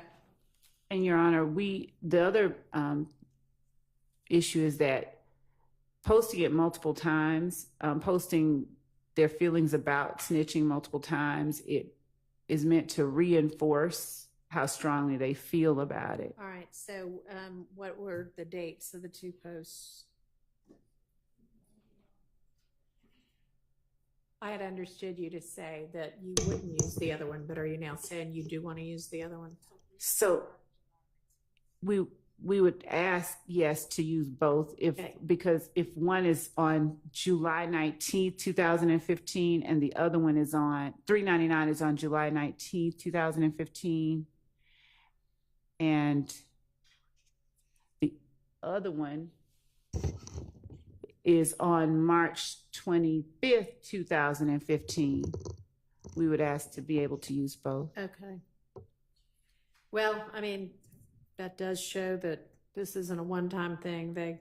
I guess at least this guy wants to reiterate it. So I will admit that then. What's next? 416Y.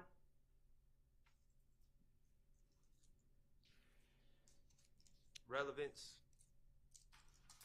What's the relevance of this? Get it now. Ooh.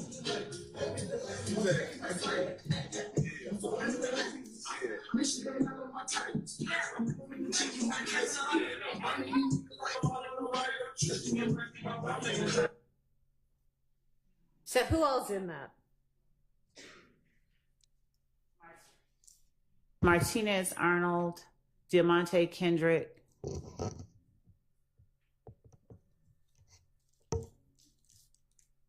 I mean, I can see the relevance. What I'm wondering is whether it's cumulative. But Arnold and Kendrick, I don't think we've had any, at least in what we've reviewed so far, the two of them. They've both pled together on a count in this indictment. I mean, there's going to be absolutely no.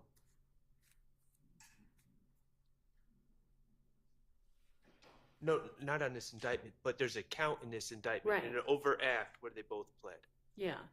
No, So- yeah, no, I'm saying we don't have any videos or photos that we've at least looked at today that have the two of them wearing YSL garb together, right? I don't think we have. Okay, well, We have.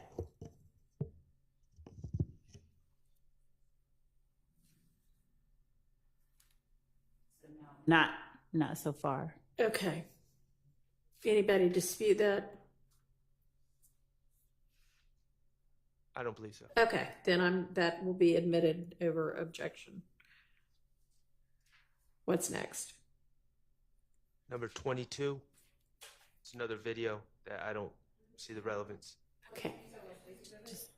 417Y. Thank you.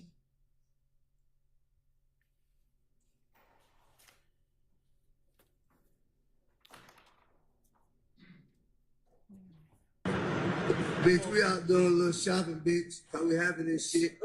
I'm gonna make fuck me pump this man. Tell him I said we can go back and forth, man. We doing a lot of little shopping. Man, you know, fucking up Scott. Chill in the shop. Yeah, turn up, turn up, turn up.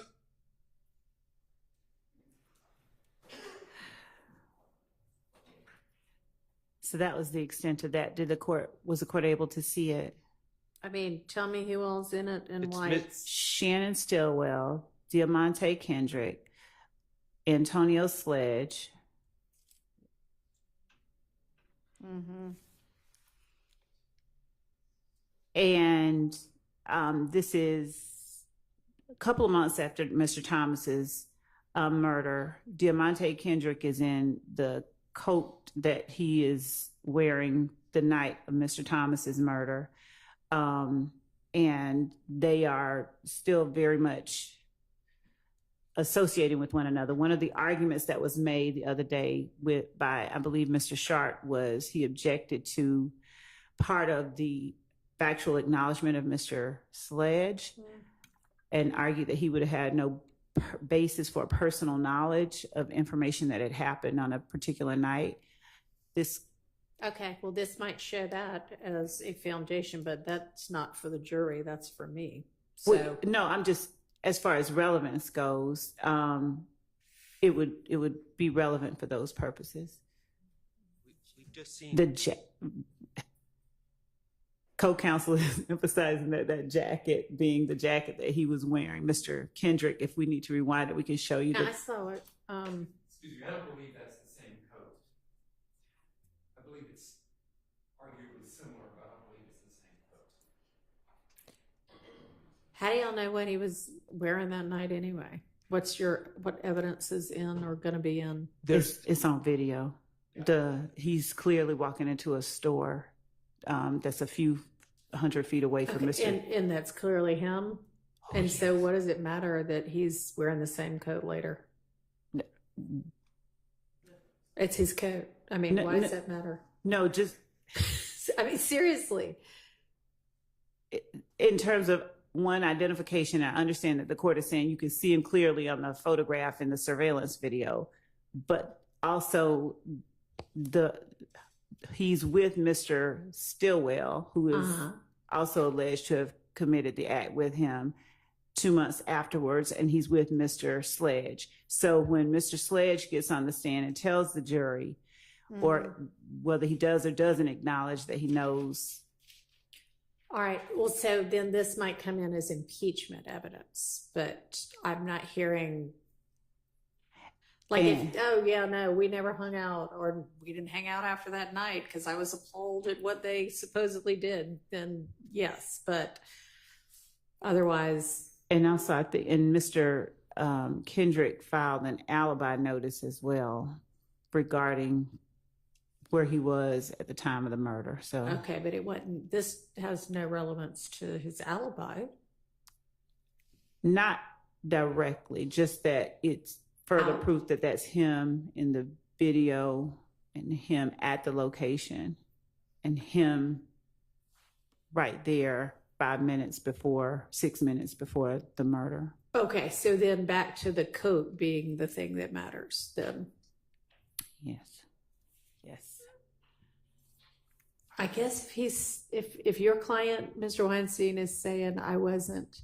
He's not denying being Well, at the gas station. It's in the video. You can clearly see that he is Okay, walking so into the gas station. What's his alibi then? Maybe I'll need to go look up the alibi notice. He was with Miss Morton later that night. So it doesn't cover the time of No, he was with Miss Morton at the time of the murder. Okay. What time? But what the coats have to do with this, I have no idea. I And what a guess March video has to do with his Oh, alibi it's on January the 10th. Right. The time what's the time of the gas station video? At the time, it was at the time of the murder. It was 6 minutes before the murder. Okay. Your Honor. No, hang on just a second. Sorry. And then is Mr. Kendrick's alibi that I may have been at the gas station 6 minutes before, but 4 minutes before, through the time of the murder, I was with somebody else somewhere else? Correct. Yeah. Give me 1 second. Okay.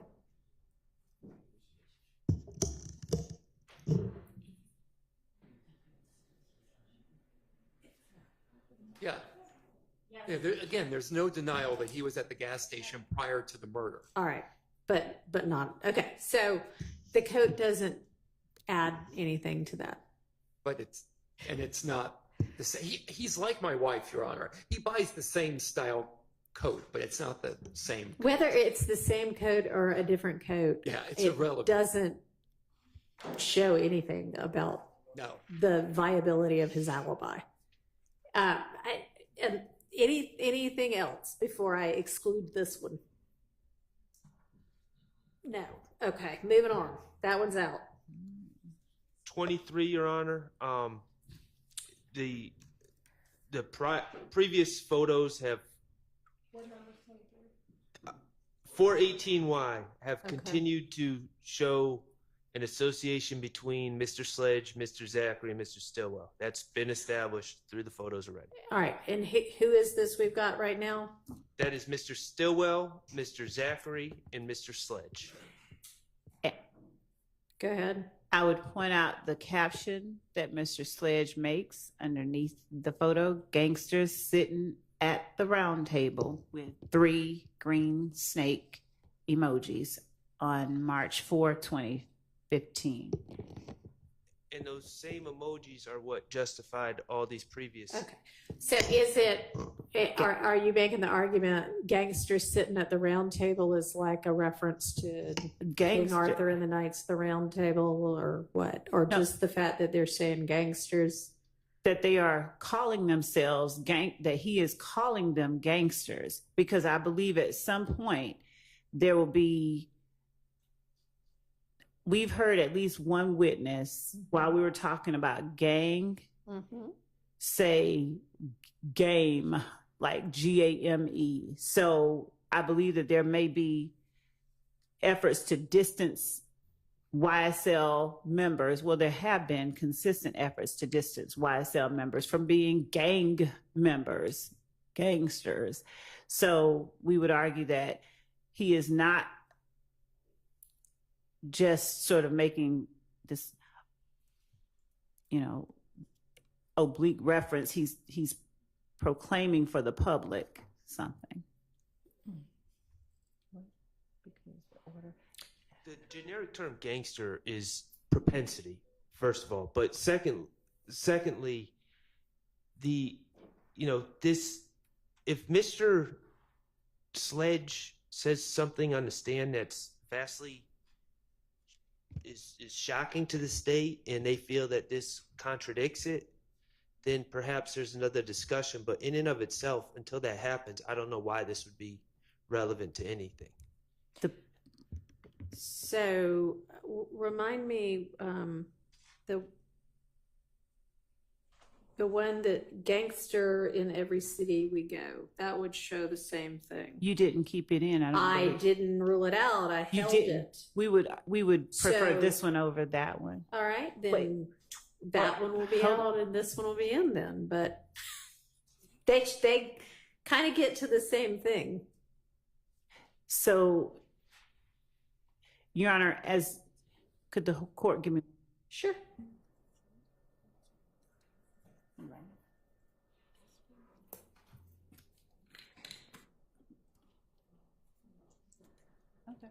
Okay.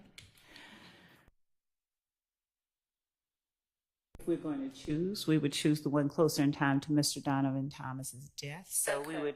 we would cede this one if All the right, court. so then 418Y is out. And if it ends up being some kind of impeachment evidence, just sort of alert us before we use that. Okay. Okay. What's next?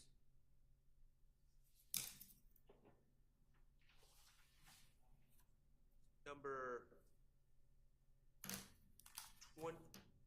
421Y, which is number 26. It's another group photo.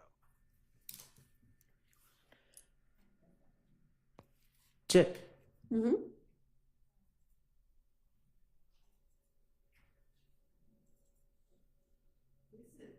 This is a picture that's in our indictment. I believe we may have even already admitted the photograph, but the caption is also part of what is important. So both the photograph, the caption, and the fact that it's in our indictment alleged as an overt act. What do you mean alleged as an overt act? The posting of that photograph was The alleged as posting an is overt alleged act. as an overt act. Yes. Okay. Then, and so, okay, you allege as an overt act that they post things that promote YSL, and you showed this picture as an example, and this is showing that it was actually posted. Is that the argument? Yes. Okay. I think that. And it's the cap. Yeah, I can see what the caption reads. I'm gonna permit that one. Okay, now here is and when I say here, I'm talking about 422Y Okay. is the actual post that does not involve anyone hovering over anything that says a date. Right. And I know the relevance of the date and the time. And so I don't have any objection to that, but that's the way I believe that these, not some manipulated timestamp on the upper right, but as it appears in Instagram. And so I don't have any objection to 422Y, but going back to that other Right. exhibit, which is 397Y, I would say 422Y is more appropriate. Okay, and it actually, you can see down there at the bottom of the post a time and a date. This is exactly like when we were talking about the other day where we had the picture with the pop out of the one we dealt with on Friday. Mm-hmm. We had both the pop out and we had the date and time. When I referenced to the court, we had both. So this is the same situation. So we would be introducing this one, and since it's no objection, we wouldn't have a need unless there's this argument about what date it really was posted to show the other one. Use the other one. Okay. All right.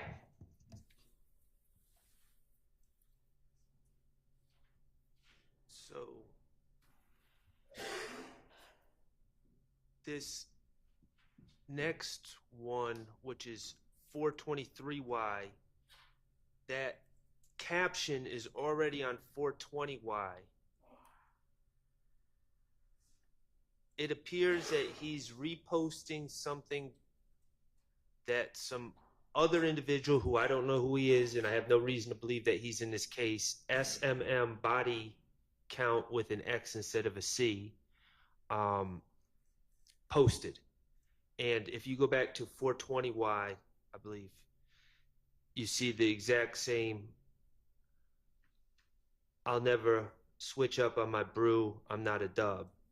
So that seems cumulative, and quite frankly, I'm not a big fan, and I believe it's prejudicial to have a post by this gentleman, SMM body count, who we don't even know who he is. What's the state's response? I'm looking at the. Okay. That's fine. We don't object. Okay, so they concede. Or that concede, they will yes. not use, what is it, 422? 423. 423Y? 423Y. Okay. Thank you.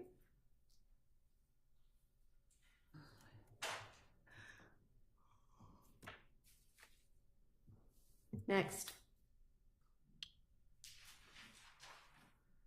So I believe that this is a cumulative. Which one? I'm sorry, 426Y, number 31, photo 31, is a cumulative of the group Hang on, photo. that one doesn't open for me. Too many things open.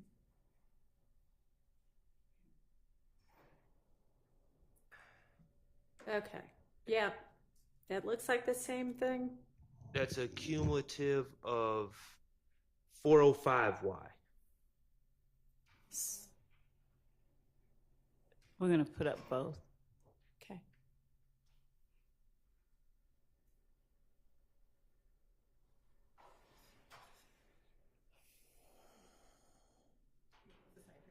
Okay.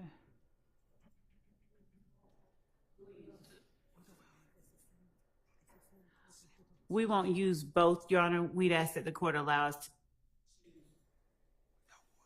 All right, well, choose now so that we know which one. Choose the one that is 405Y. Okay. All right, so they will not use 426Y. Oh, wait, his phone. Okay. Okay. I don't understand the relevance of 427Y.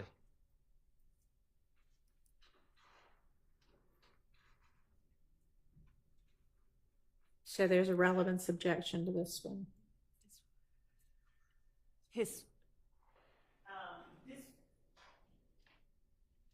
It's that he listed his phone number, and his phone number, by he, I mean Mr. Sledge. Okay. So if he refuses to say what his phone number is or was at the time, Or we could then refresh you'll his- use it. Right. Okay. Which you could certainly just use it to refresh his Right. recollection. Okay. So that'll only be in that eventuality. Or if he doesn't remember even after looking at it, then we would have to use it. Sure. too.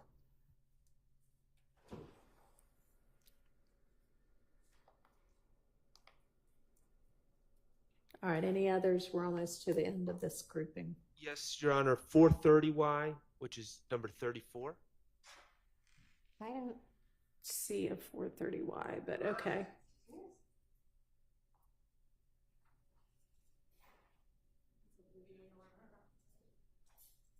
Go ahead. I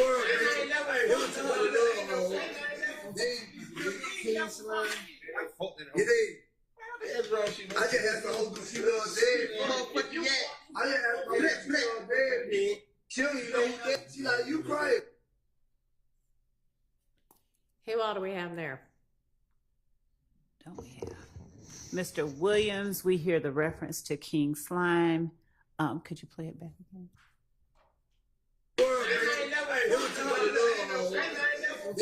Bridge right there, Mr. Williams right there, Mr. Arnold, Mr. Stillwell, and Mr. Kendrick, I just asked the whole she was dead. Darlington, and Kendrick, All right. and Copeland. Oh, Mr. Copeland's in there too. And when's this from? This was from. And also whose account? I'd be interested. What, I couldn't hear what you said. I'm not sure we know whose account it's from either. We have it from YSL_Daniel 1. Who is that?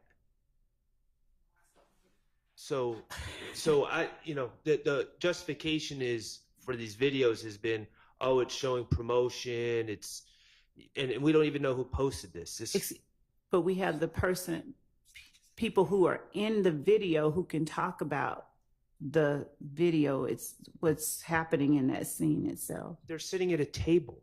That he can lay a foundation for it. Who, and this is going to be Mr. Sledge that testifies to this? Yes. And it's in this particular instance, this isn't so much as them promoting their violence. This is them referring to, we believe Mr. Williams is King Slime. This is them, all of them. I don't know that we have these particular individuals all at one time in a setting together.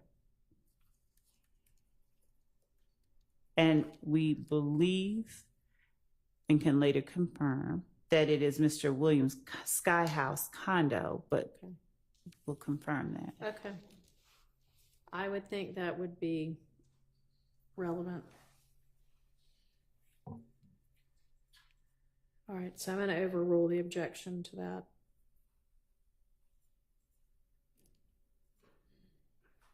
What else?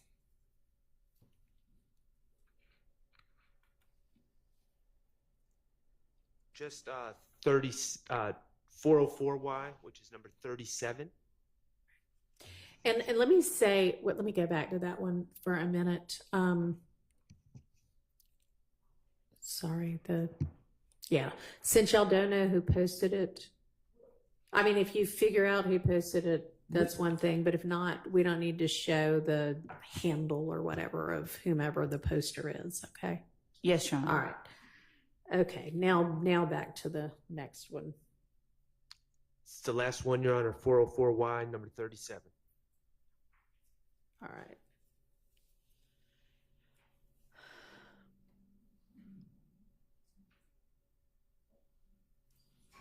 Have we already talked about this one? Oh, this is... Stop putting me on fucking fake pages, because I don't give a fuck, man. What y'all say, what y'all do. Anybody want to, I'm here. I don't hide. And I do not run for fuck niggas. You did. So, Judge, this is the day after the Adele Drive shooting that Mr. Sledge and others were convicted of. What's the objection? I'm going to withdraw my objection. Okay.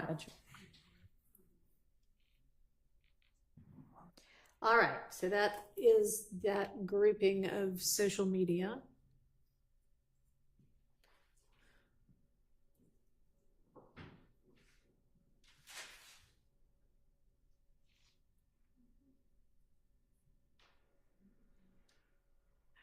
I think I might have to go back and get into that Dropbox again.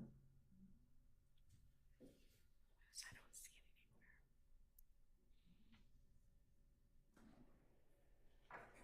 anywhere.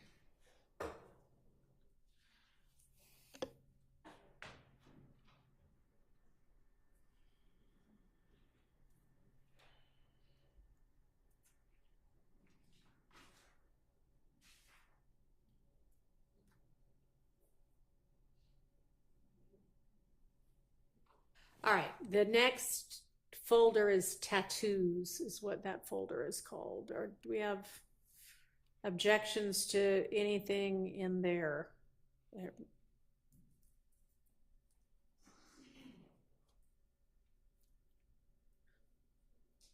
I mean, it looks like a lot of them are the same picture over again. So at least I would think half of them, we don't need the same thing twice.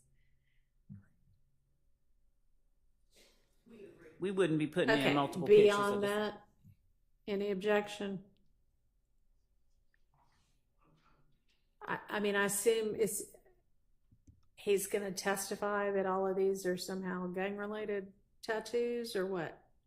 Because if they're just art, then that's not relevant. We're not going to put in all of them, just the ones that reference or pertain to his. I mean, he'll be here, so we may not even put him in at all. He can show the jury. Well, I don't think I want him stripping down in court. Not all the way. So if he wants to show us what on his forearm, that's one thing. Otherwise, I'd rather let's use the picture, okay? I don't know. I can't get an answer to that. Do you know which ones you're going to intend to use that you believe are relevant to an issue on trial here that he can't roll up his sleeve and show us?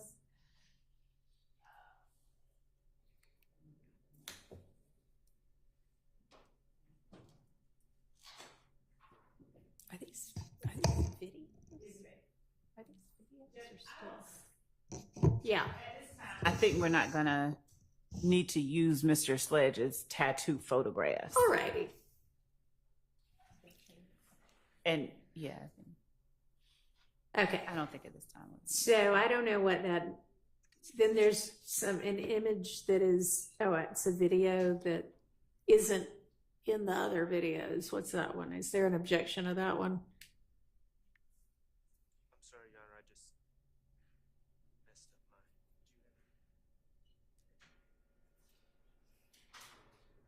Your Honor, can you direct us to the video that you're speaking of? I mean, so I opened up the Dropbox and, went to Sledge's folder, and then within that folder. Okay, I'm sorry. I just clicked on it. I think that's the video. Is it the image? Yeah. 0156, whatever. Yeah. So is that objectionable? No. Okay.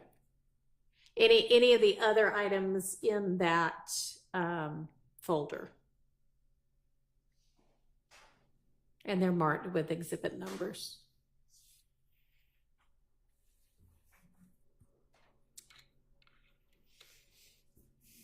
Is the court asking whether? Oh, okay.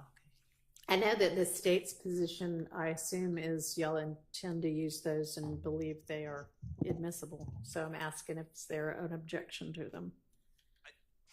So the plea agreement, I've already Okay. about that. Yeah, and so, it's a little more helpful, actually, when I looked this weekend to see what it is y'all are talking about. And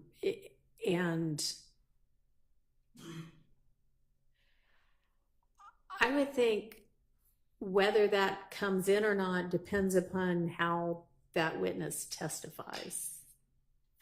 So when you're saying that comes in, are you speaking specifically? I'm looking at the, whatever it is, December 27th, 2022, several page.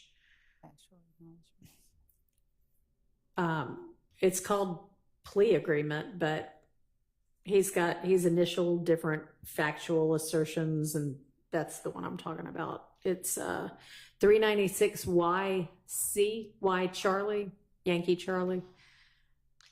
Yes, Your Honor. And the terms of the plea obviously are fodder for cross-examination. Right.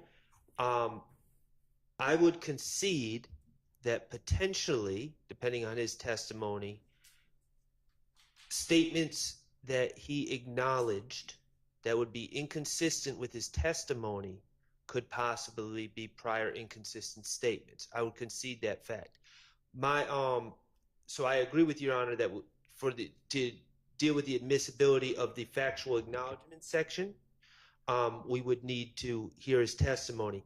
My specific concern dealt with number 8, and just as I had concerns about Mr. Zachary and Mr. Copeland, whether they were in their prior statements, whether they were speaking out of actual firsthand knowledge or if they were speaking out of inadmissible hearsay or rumor or speculation. I don't want Mr. Sledge to be cross-examined or to be impeached with a prior statement that was based on that the basis of it was inadmissible to begin with. That's my concern. Well, And all I can say, and I'm not Mr. Sledge, so I cannot answer this for Your Honor, but I can say from my understanding from working on this case, that number 8 is not based on anything that my client has told him, and it's not based on firsthand knowledge. I think that may just be something y'all have to explore, because he initialed and signed a sworn statement saying, I personally know this. Maybe he doesn't personally know it and it was a lie, but I mean, they've gotten that there for a reason. And that's just going to have to be something y'all explore with regard to his credibility. You know, I mean, he is right here asserting in this document, I do personally know it. Well, so I understand what you're saying. And, you know, these are not, I understand he signed it. He did not write it. And so personally knowing to a layman can mean a lot of different things. Yeah, he had an attorney at the time, right? He did. Yeah, so I think that, yeah, that I can't keep it out on that basis. All right, what else?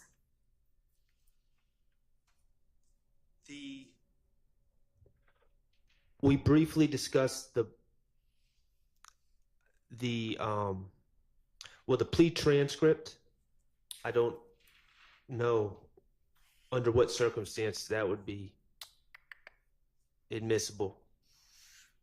I would think that would also be a impeachment item. Would y'all only intend that for recollection or impeachment? Right, recollection or impeachment. Okay. Okay, and then we also have a gang profile, which is filled out by someone. I don't know who wrote this. I don't think we know. We've been given a bunch of these. I don't know if we know who wrote any of them, but it wasn't Mr. Sledge. Right. So we would not introduce the gang profile as an exhibit through Mr. Sledge. We may use some part of it to refresh his recollection or something like that. It would be because it would be a document that details certain incidents that involve Mr. Sledge. And it has photographs of him in it. We wouldn't be just whole hog introducing that. All right, so this is not going to go before the jury. Right. Y'all may we potentially refresh his recollection. It's just over something like this. Okay. All right.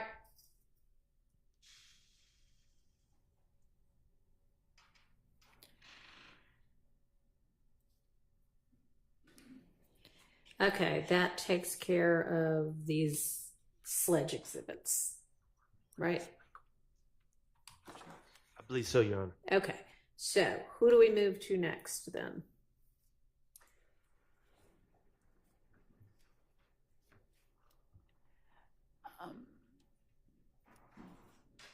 Listen.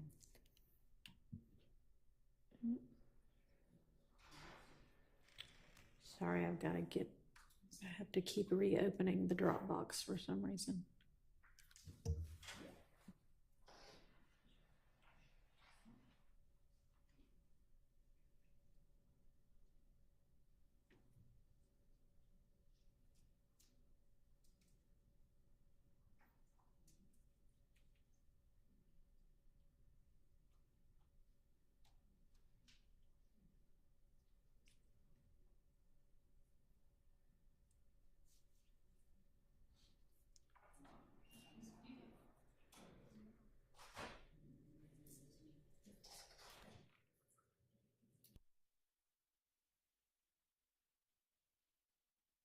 Is there anything with, I know, looking at the witness list, we've talked about Burnett, Sledge, and Zachary now. Thorpe's going to be moved to a bit later. So Bean? Not yet, Your Honor. There was one that we can talk about that I think merits conversation. Okay. So Mr. Kendrick pled guilty in 2015 when he was arrested with Martinez Arnold in October 2015, where they had the two guns, one of which was stolen. In the plea colloquy, the prosecutor, as a factual basis, asserted that YSL is a gang and that Mr. Kendrick is a member of YSL. And Mr. Kendrick acknowledged that and agreed to that. And so we intend to introduce evidence of that against Mr. Kendrick during the trial. Okay. We're absolutely going to object to the entry of not only that colloquy, but any plea that reflects a gang charge that Mr. Kendrick pled guilty to. Mr. Kendrick, to my understanding, I mean, that's a decision he's going to make, but I have no expectation that I'm going to have the opportunity to cross-examine him. It was a testimonial statement. He was in court speaking to law enforcement for the purposes of securing himself the best deal possible. And certainly his acknowledgement, admission, or his testimony, I would say, is what it is, out-of-court testimony, or out-of-court testimony as applies to this case, affects my client. A element of this whole case is whether YSL qualifies as a criminal street gang under the law. Mr. Kendrick provided testimony to that, that I will not be able to cross-examine. And so we are going to object to any entry of the plea to any gang count and any colloquy during the plea regarding the nature of YSL, according to Mr. Kendrick. And Your Honor, Go ahead. the court can limit the jury to consider that against Mr. Kendrick only. Go ahead. That would be wholly insufficient to protect the rights of Mr. Stillwell and the others, quite frankly. A curative instruction or a limiting instruction is not going to suffice. And you know, the state can try to prove their case, but they cannot try to prove their case with Mr. Kendrick's statements during a plea. Well, I'm not sure that's true. I mean, if it is admitted only against Mr. Kendrick and I am Kendrick's, and I tell them that that's all it can be considered against, we'd have to craft the right instruction, but I mean, it's out there and it's evidence, and I mean, I agree it's testimonial, and so it shouldn't come in against anybody other than him. It can't come in against anybody other than him, but seems that it ought to be able to come in against him. Are you saying there's just no way to limit it? Go ahead, Mr. Yeah, and I agree with Mr. Shart. That is asking a jury to climb a steep hurdle. And that's why Bruton says that, yes, you can limit the statement. It used to be, as the court may remember, on a Bruton issue, if Mr. Kendrick made a statement, he made a statement in this case on October 6, 2015, and he implicated Mr. Stillwell, or he implicated Mr. Williams, etc. It used to be that there was an instruction given, going back to common law, that it can only be used against Mr. Kendrick. And the court said that's not good enough. In a joint trial, the jurors can't be expected to follow that instruction. It's you said it earlier too. Presumably the jurors follow the instruction all the time. That's what we presume. But in Bruton, that's why we excise or redact. Right. And here, it is an essential element of this conspiracy in count 1 and several of the gang counts that YSL is a criminal street gang. And now you have, and that's what I was saying before, and I'm looking for the cases. Right. But for Mr. Kendrick to get up and say, not get up, but for his plea colloquy to say, I am a member of YSL's criminal street gang, that instruction has to be airtight. Otherwise, he needs to be severed. I mean, I agree that the instruction needs to be airtight. Or he needs to be severed, or it's excluded. And I gave you a case when you first came on the bench here.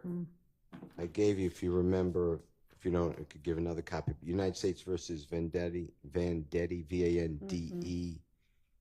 I gave it to everybody, or at least the sound court in the state, and I think Mr. Weinstein. And it's 623 F second 1144. It's the Sixth Circuit. It's 1980. It's good law. And I also cited State versus Jefferson, which is 302 Georgia, 435.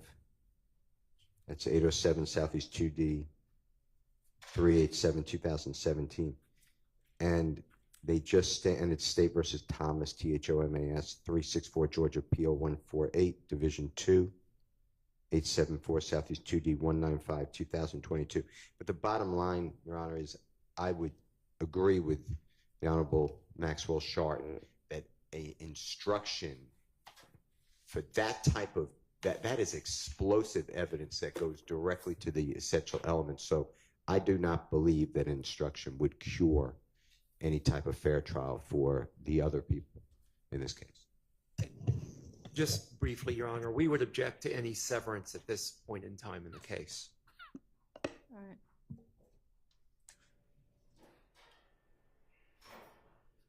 right. I mean, I've read Vendetti, and I don't think that it actually stands for the proposition that you're arguing it for right now. I looked at the other two as well.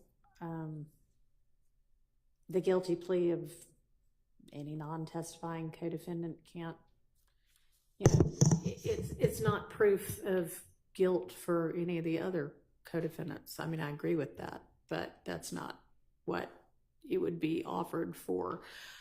Y'all, the state, need to come up with an instruction that you believe will insulate the admission of the plea colloquy, the part that you intend to, where if he says, yes, YSL is a gang and I'm a member of it, from any Bruton-ish type problems.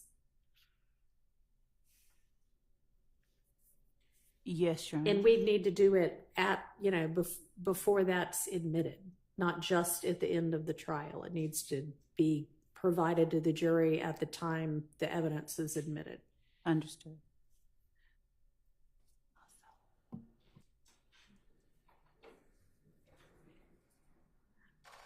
But I don't think that the law provides that it needs to be excluded, just that it needs to be appropriately limited. And if you can find other law, please forward it to me. But I don't think those three do it.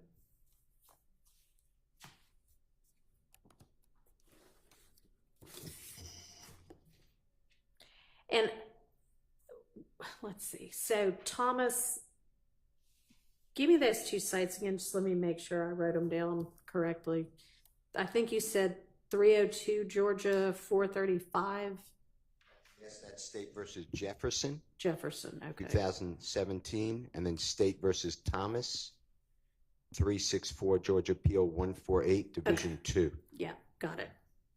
Thank you. Yes. May we offer as well Henderson, just for the court's consideration.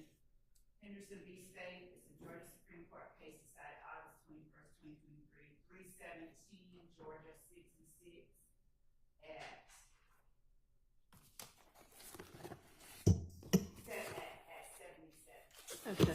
Is that a new one, or have y'all given me that before?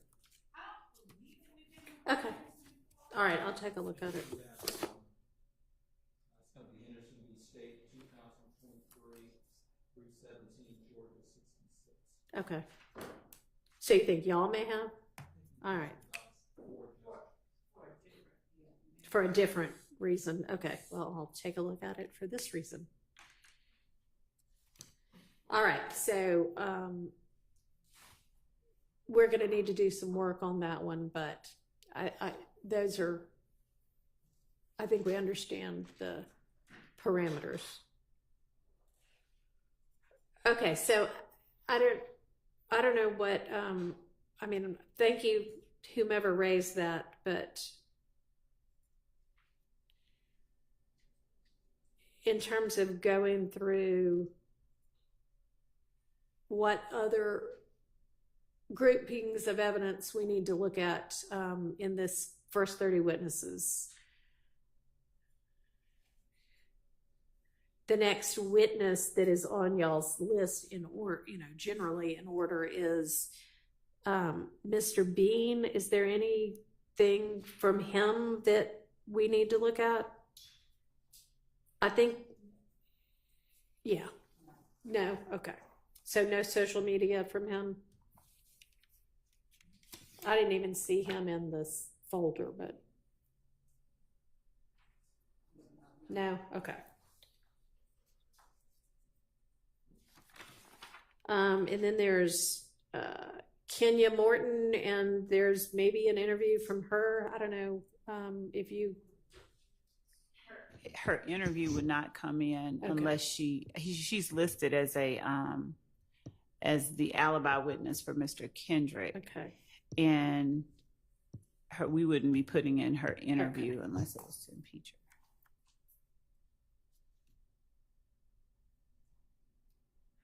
All right, so we don't need to look at any evidence that's going to be used with her, right? Okay. Then Sprinkle, is there anything we haven't already talked about for him that?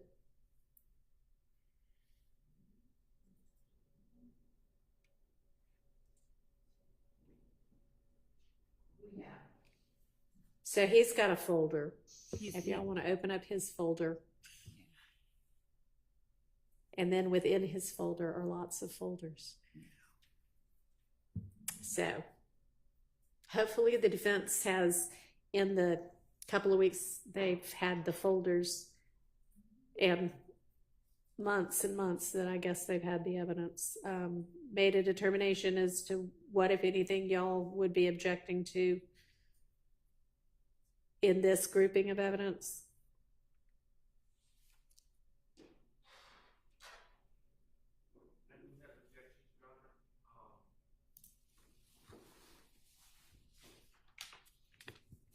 I do have objections, but there's a lot here, so I don't. We can discuss certain things as Your Honor sees fit. I will say I do have objections in this folder, though. Okay, well, now's the time to go through them while we have some days without our jury. Yes, Your Honor. Let's dive in. Okay. Where shall we start?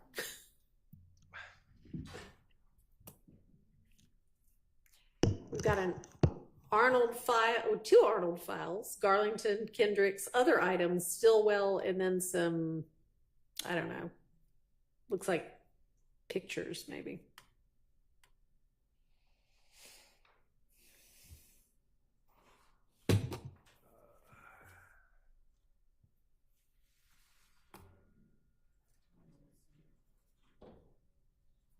Let me ask this. Is there something that y'all are more ready on, and then we could dive into this tomorrow? Would that help? Could I discuss?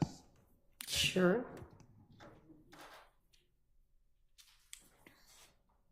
When they're finished, we can make an announcement on the Marquavius Huey motion in limine to get that off of our to-do list. Well, we'll wait till after they confer.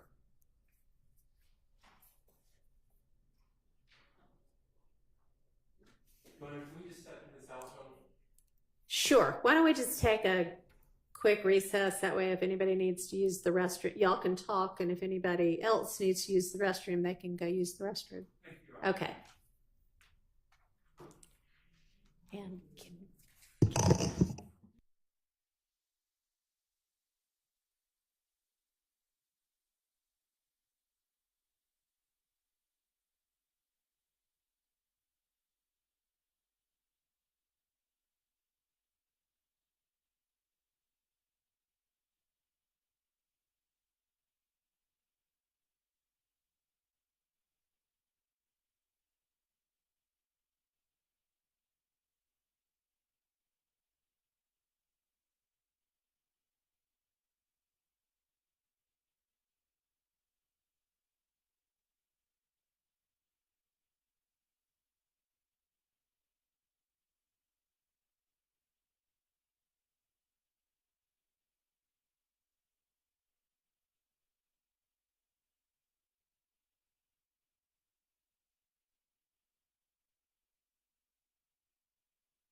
Okay, before we move on to whatever we're going to move on to next, somebody kindly sent me the state 60 WA, I guess, that's already in. And I've only gotten through about half of it, but so far I don't see how the item number 14 from Zachary's folder is cumulative of what is shown in that video, and it may be in the part of the video that I haven't seen yet, but can somebody pinpoint for me? Can we pull it up and maybe y'all can tell me what part of that makes this other potential exhibit cumulative?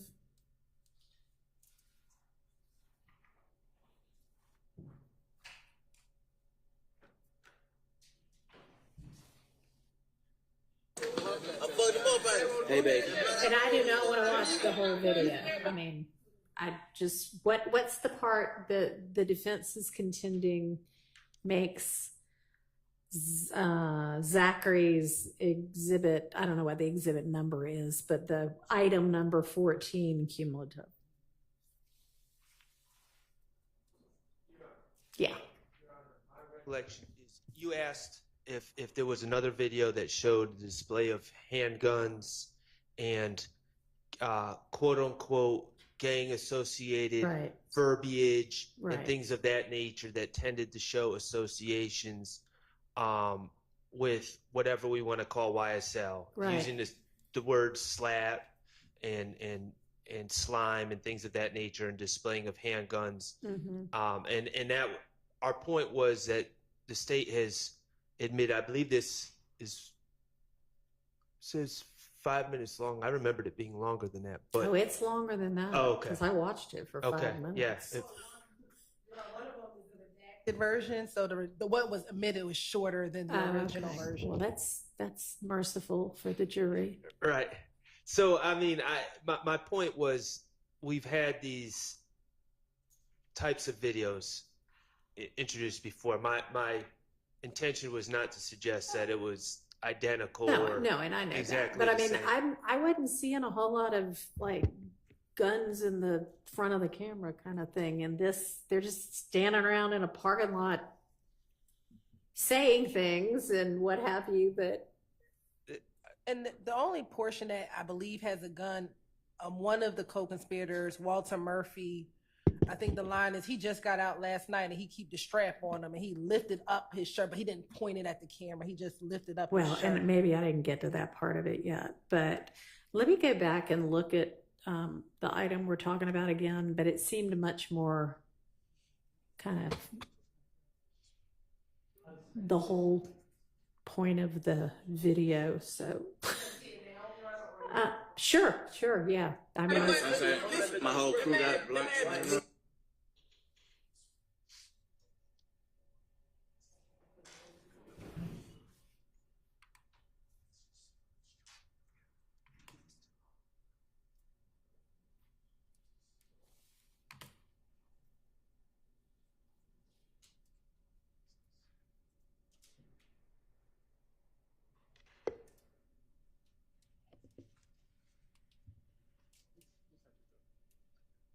That's why I said Lil D, bitch. Slide shit.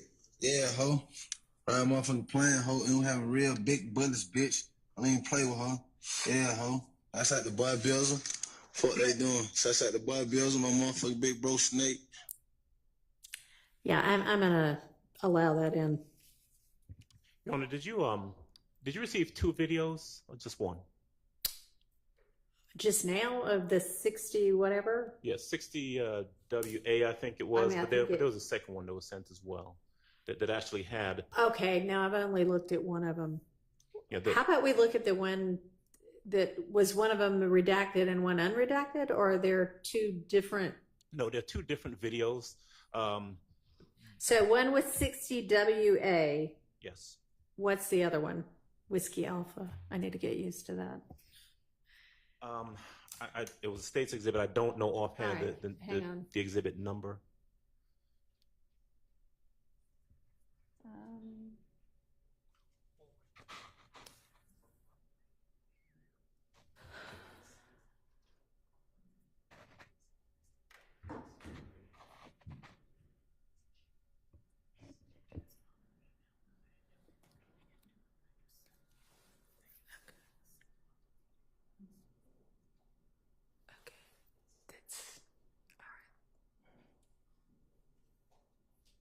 It's on a Google Drive. Oh yeah, no, I'm just now getting that. So if that went to, I mean, I guess I can pull it up, but I don't seem to be able to play the sound. So do y'all want to pull those two up? Because I guess they're now contending that. Yeah, and just to kind of lay the groundwork a little bit, Sure. Judge, the second of the two videos that was sent show it has Mr. Williams with a handgun. It has someone named Mondo. It has Buck, the person who was referenced previously, who has a handgun displayed in the video, and it also has another person you've heard the name Fatty outside of a house. It's a shorter video, but it has the images that the court. All right. Well, let me take a look at it. Yes. Slide there, man. Put it on. Move, man. Just a sense of lifestyle. Oh, yeah. Real fucking bleed. Real bleed. Sleep, aka bleed, nigga. Yeah. Slime shit. Lamb butt mud. We do this every day. I like to miss that kitchen, man. Know that. Kitchen, man. Yeah. Fuck yeah. I gotta talk, gonna put you on the camera, talk, man. Yeah. We're going on the trench, man.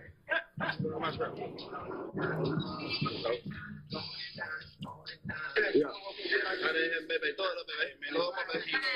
Nigga. Want to give a special shout out to the man. Throw it to guns. My niggas, man. Watch your nose. Watch your nose, nigga. Watch your nose. Yeah. Nigga. Big B. Yeah. Big B. Little baby rolling. Little baby rolling. Little B. This ain't no industry. We live in the fucking slump in the fucking trenches, man. Look fucking hating. Right now in the trenches, keep pills. Oh, like you bitches up. You keep sitting over shit on there, nigga. What you fucking do? Oh, so that nigga not playing. Like step up, you know what's going on with me. Nigga, real. And we keep fucking there. Not real slime. Keep fucking there. Not real like you die by. Is you fucking there? Get her back up. Yeah. The little top, get her back up. Get her down like this. You have the time for the gun. Yeah. You're talking about everyone you fucking ass, man. Like that, yeah. You niggas go in there, we finna wipe your fucking nose. Straight like that. And get what? At the end of the day, nigga with the camera got the pistol too. Let me grab it. Yeah, niggas, the kid thug. Hold on. Yeah. Show y'all we roll like yeah. Yeah. Yeah, we bullying, nigga. Don't do it. You ain't slime, you're not my fucking kind, nigga. It's slime love all the fucking time. It's just fucking good. Your successful lifestyle, big. Yeah.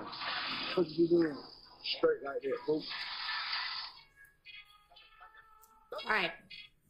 I don't find them to be cumulative. That there's one small part of that where some woman holds a gun.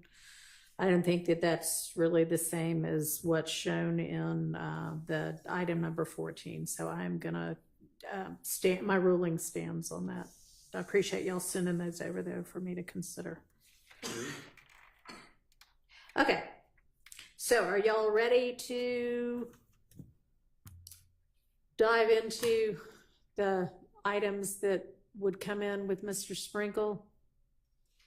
Or do you want to move to something else and come back to that? That's what y'all were huddling about, I think.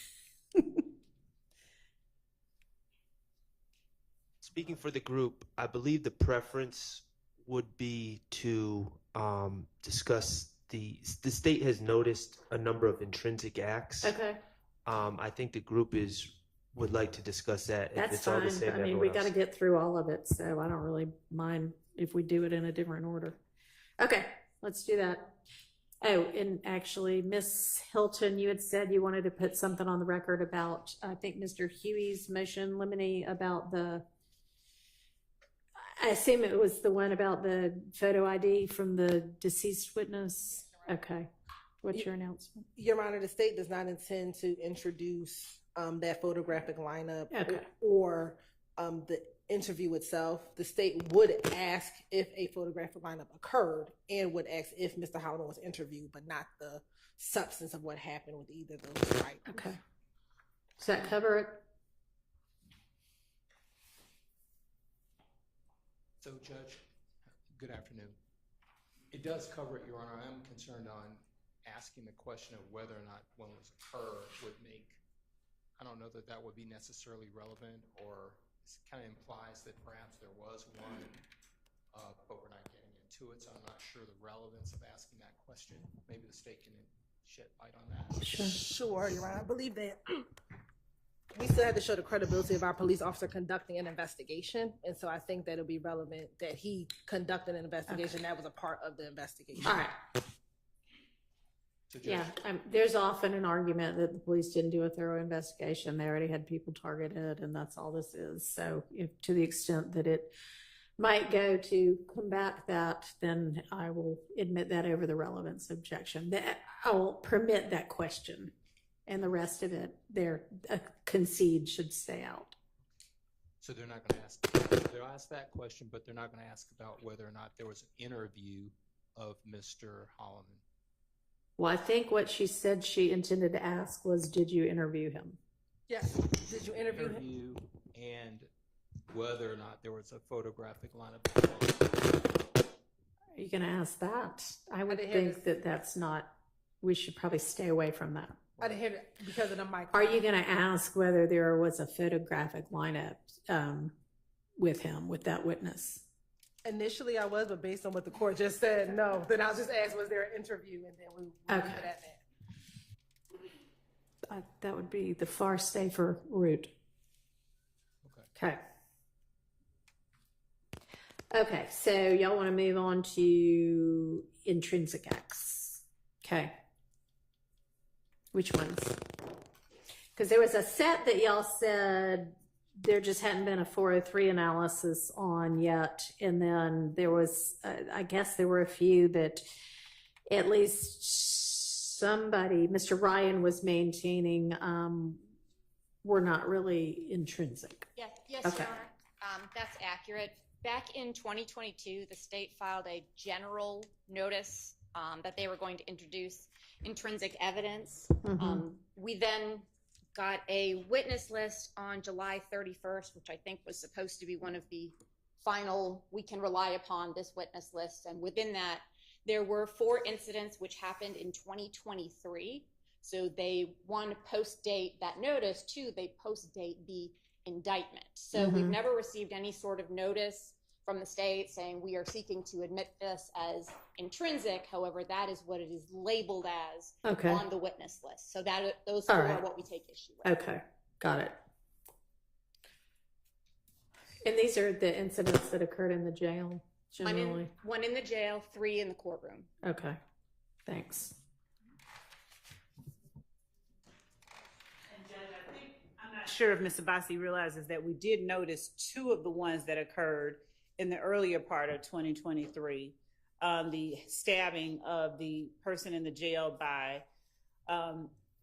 Mr. Ryan, Mr. Blaylock, and others, as well as the violation of the Georgia Controlled Substances Act by Mr. Williams and Mr. Adams.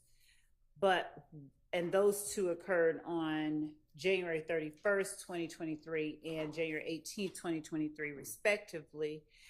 The filing that we noticed the defendants of those on was November 6th, 2023. There were 2 additional acts that occurred in 2023 during the time that this case has been ongoing. And one was the drugs that were found in Mr. Stillwell's cell. And we've noticed some of the pictures of the drugs and the other contraband, and the marijuana that was found in Mr. Ryan's pants when he was searched in the courtroom. Okay, so the stabbing, that occurred in the jail, right? It did. Okay, and then the VGCSA violation was in court? It was. Obviously, drugs in Mr. Stillwell's cell was in jail, right? And then the marijuana in Ryan's pants was in court. Is there another incident that occurred in court? Not that's on here. Okay. Ms. Abbasi, you had said 1 in jail, 3 in court. I'm sorry, Judge, that 2 in jail, 2 in court. Okay. Okay. And the argument as to each is that this is not really intrinsic? yes, Judge. Okay. It doesn't fall into any of the 3 categories which would classify it or qualify it as intrinsic. Okay. Here it is. Let me pull out my case law on that. Which let's do that.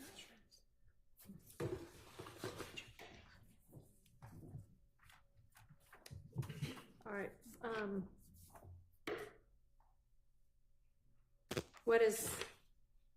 What's the state's position on why and how that is intrinsic? The Bussey stabbing, which is the one I'll start with, Your Honor, involved YSL. I'm sorry, what'd you say? The what? Oh, I'm so sorry. I just didn't understand what you said. Understood. The victim in the January 31st stabbing, his name is Harold Bussey, right. and that's what Bussey, I refer to it as. So that stabbing involved several YSL gang members stabbing an inmate at the Fulton County Jail who was alleged to have messed with Rodelius Ryan's commissary. It involved, among others, Demise McMullen, Javon Fleetwood, Christian Eppinger, Damone Blaylock, and Rodelius Ryan. They all, in concert, held down this person and stabbed him repeatedly, all to protect and to vindicate something he had done to one of their fellow YSL gang members. It's the way that I see it. So that it seems just, it's what we've alleged in the indictment that YSL members do. They work to maintain individuals ready and willing to preserve and protect the reputation, power, and even the territory of the enterprise through the use of violence.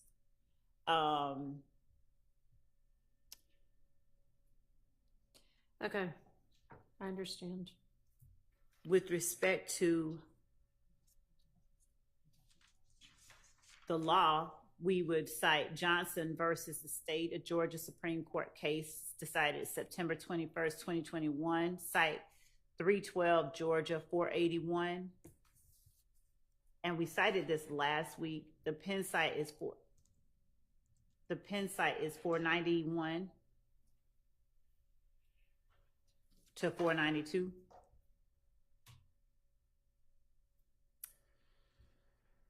In support of it. Okay. With respect to the January 18th violation of the Georgia Controlled Substances Act, this is 2 YSL members on trial for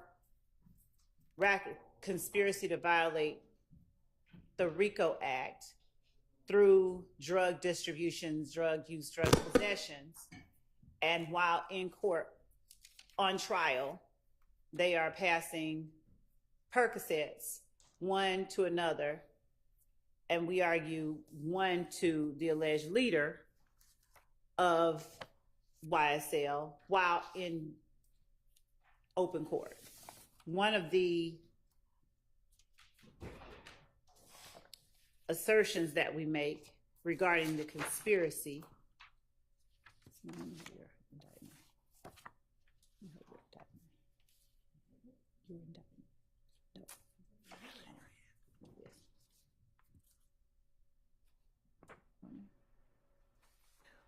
We have contraband in the jail.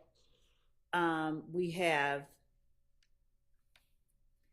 stabbing in the jail of YFN Lucci.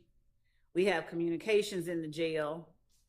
These types of actions on the part of the defendants are the type of actions that we have alleged in the indictment, and it shows that the enterprise flows from the streets to the jail to the courtroom, and that the conspiracy is ongoing. And what exactly is the evidence you would be introducing on this VGCSA? The video of it. And what all does, I mean, maybe I need The to, video what does shows Mr. Adams going up to Mr. Williams while on a break. He's appearing to dap him up, if you will. Mr. Williams puts his hand up under the table. One of our lieutenants goes over to Mr. Williams and sort of says, "Give it here." Mr. Williams brings his hand out from under the table, relinquishes the Percocet to him, and later Mr. Adams is searched. And I think more Percocet pills, more drugs are found on Mr. Adams. And the drugs, the photos and tests of those drugs. All right. And what's next? The marijuana was also, so in Mr. Stillwell's cell, there was, on March the 29th of 2023, there were drugs found in Mr. Stillwell's cell that consisted of ecstasy, pills, I think contraband, was it cell phone? A contraband cell phone, for him to have gotten those drugs into the jail while he's on trial for kind of actions involving narcotics and the enterprise and the sale and distribution of drugs through that enterprise. We believe is evidence of the ongoing conspiracy. Okay. Another. And then the last one, I guess, was the marijuana found on Mr. Ryan. Give me a little bit more background about what your evidence is going to show on that one. That Mr. Ryan, while sitting in court, I believe deputies may have smelled the marijuana on Mr. Ryan. And when they went back to try and search or to figure out where the smell was coming from, a large commotion was made. And the deputy. A large commotion by Mr. Ryan. And the deputies found the marijuana attached to, I think, his inner garments. Okay. We have the video. Okay. We don't know how it got there. I mean, on the Percocet, you've got an alleged gang member providing it, right? Yes. So how about, we don't have anything like that with regard to the marijuana? We don't have who provided him with the marijuana, no. Okay. All right.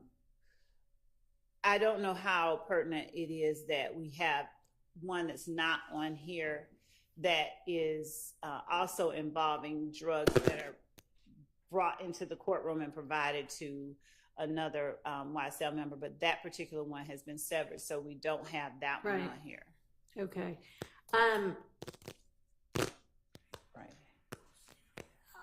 I think that the first three that we talked about are, I can see how those would be intrinsic to showing the allegations that, this is a continuing, ongoing RICO enterprise. Mr. Ryan being in possession of marijuana when we don't know where it came from,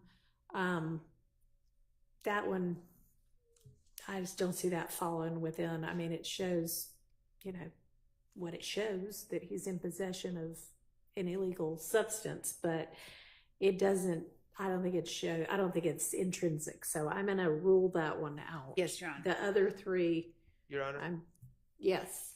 Go ahead. I appreciate the directed verdict that you just gave for one of Mr. Ryan's. Oh, is that intrinsics. one of his? That's not something. No. that- I'm saying you're That's keeping not it out anything without that- hearing, but from us. But regarding Mr. Stillwell's, Mhm. okay, we have an indictment with 100. I believe it's 191.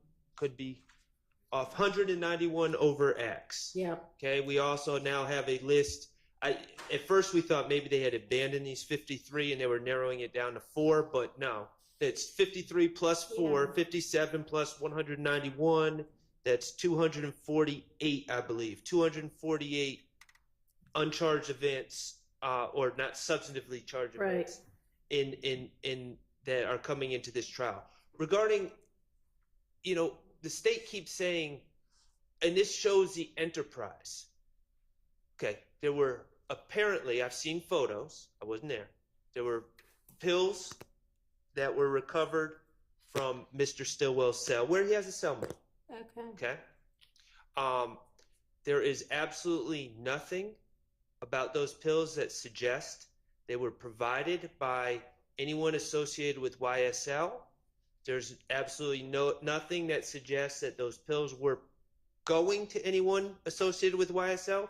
There's absolutely nothing to suggest that any proceeds from those pills were being provided to anyone in YSL. There was a phone. I have not received any information from that phone that suggests any link at all to YSL. I am not saying my client's a drug dealer, but what I am saying is people that are in possession of drugs, whether it be my client or his cellmate or someone else, are able to sell drugs without being part of a huge enterprise and without any evidence that somehow this is linked to YSL. This isn't intrinsic. The test for intrinsic is an uncharged offense arising out of the same transaction as the charged offenses. I don't believe that's the case. Evidence necessary to complete a story of the crime. That is definitely not the case in this scenario, and it's inextricably intertwined with the evidence for the charged offense. I don't believe that's the case either. So I don't know why this is. I understand. Thank And you. and just so you know, Your Honor, he is charged on a separate indictment. I believe it's indicted. If not, it's in a CP case still, but he is charged separately, and that case is pending in Fulton County Superior Court. Okay, appreciate it. Thank you for bringing my attention to that. Your Honor? Yeah. If I may, a bit further. The one case on which? Really regarding all three of them. I'll Okay. start specifically with the stabbing as the state did. Can I rule on this other one first? Give me just a second. Which other one? The one that Mr. Sharp was yes, just yes, talking Your Honor. about. Okay. So the Stillwell had a cellmate. Is there any evidence as to where the drugs came from, or that it was his, or that the cell phone was his, or connected in any way to YSL? Well, two things. So yes, we believe that. I think we have body cam research.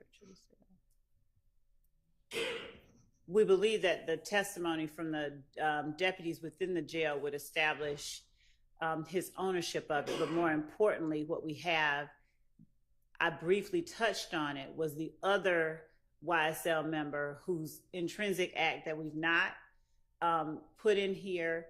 The pills, if we call them purple hearts, blue stars, and yellow diamonds, they were trafficking amounts in Mr. Stillwell's possession, and they were trafficking amounts in the other YSL members' possession.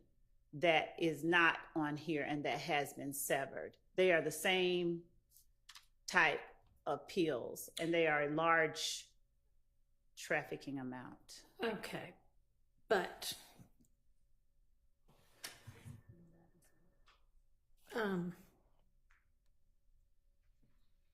and we know that at least that other one, that other YSL member, smuggled the drugs into the jail, or at least into that area, through the courtroom. as it was described, it was enough in one, it was a pharmaceutical. Okay, so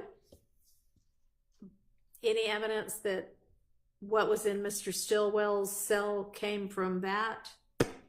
Other than it was that they were just alike. If you looked at photographs of it's not like you had all white pills. Like you had the same array, Blue, variety, purple, and to use just some colors. Like there were literally at least three different colors and three different shapes of pills. And they were the same, three different colors and three different shapes. And you can establish that those were YSL related? Yes, because How? When you say those, you're talking about the one? So that if originally came in? I'm to accept that y'all have enough that you can make the assertion that the pills that came through some court proceeding to this other person who's not a part of this trial, right, are the same that are in Mr. Stillwell's cell, then what's the YSL connection? Not there? the same pills, the same type, the Yes. same, shipment or whatever, the same. that person was in this trial. That person was in this trial during that time. Okay, but them being in the trial and co-defendants doesn't establish what the assertions are. No, it's the not similarities, the exactness of the like. No, I'm not asking at this point, like, assuming for the sake of argument that, yeah, these pills all came from the same place. And he, in fact, then what's the YSL tie-in? May we approach with a member of the defense? Sure.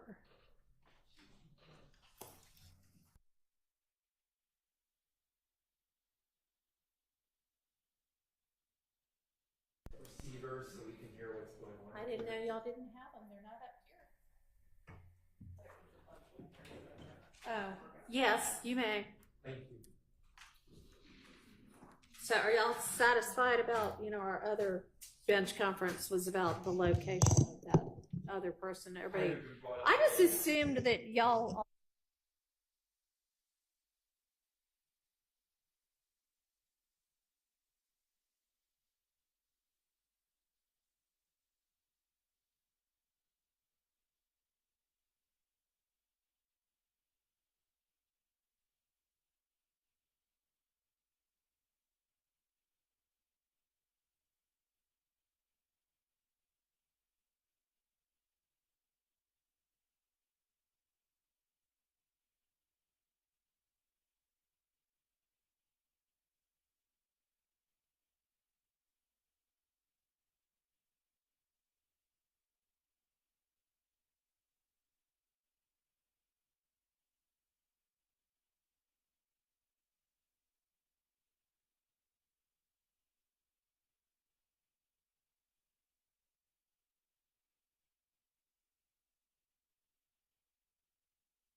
All right, I am, with regard to the contraband in Mr. Stillwell's cell, I'm going to rule that out as well. And I mean, you may have another indictment against him at some point in time, and it would all be appropriate to come in there, but not for this case. So that, now, Ms. Abbasi, what do you want to say with regard to the other two? Yes, Your Honor. Your Honor, actually, the state cited, when they discussed the stabbing, the same case I cited, Brown, which had, as Mr. Shard said, those three circumstances. Uncharged offense which arose from the same transaction or series of transactions as the charged offense. That's actually the topic of discussion in Brown. And in Brown, it was a robbery which happened 1 hour before the charged crime. If the state is going with it's part of the same transaction or series of transactions, then we have a very serious problem with proximity, because the case law is not anything a conspiracy does that happens over the lifetime of the conspiracy qualifies as intrinsic. It has to be closely linked with the others, closely linked with the other charged offenses within the indictment. Your Honor can look at Sanchez Villa versus State, which is 341 Georgia App 264 from 2017.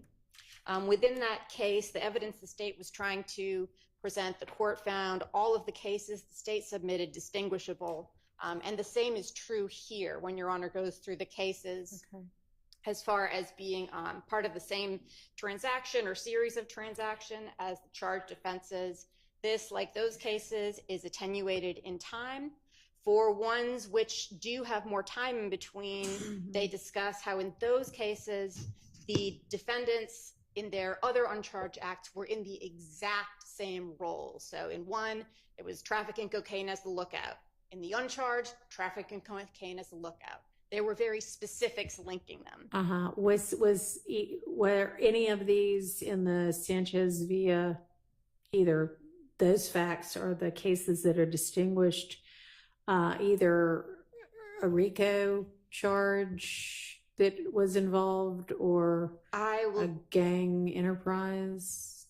I will double check because they go through quite a few cases. I'm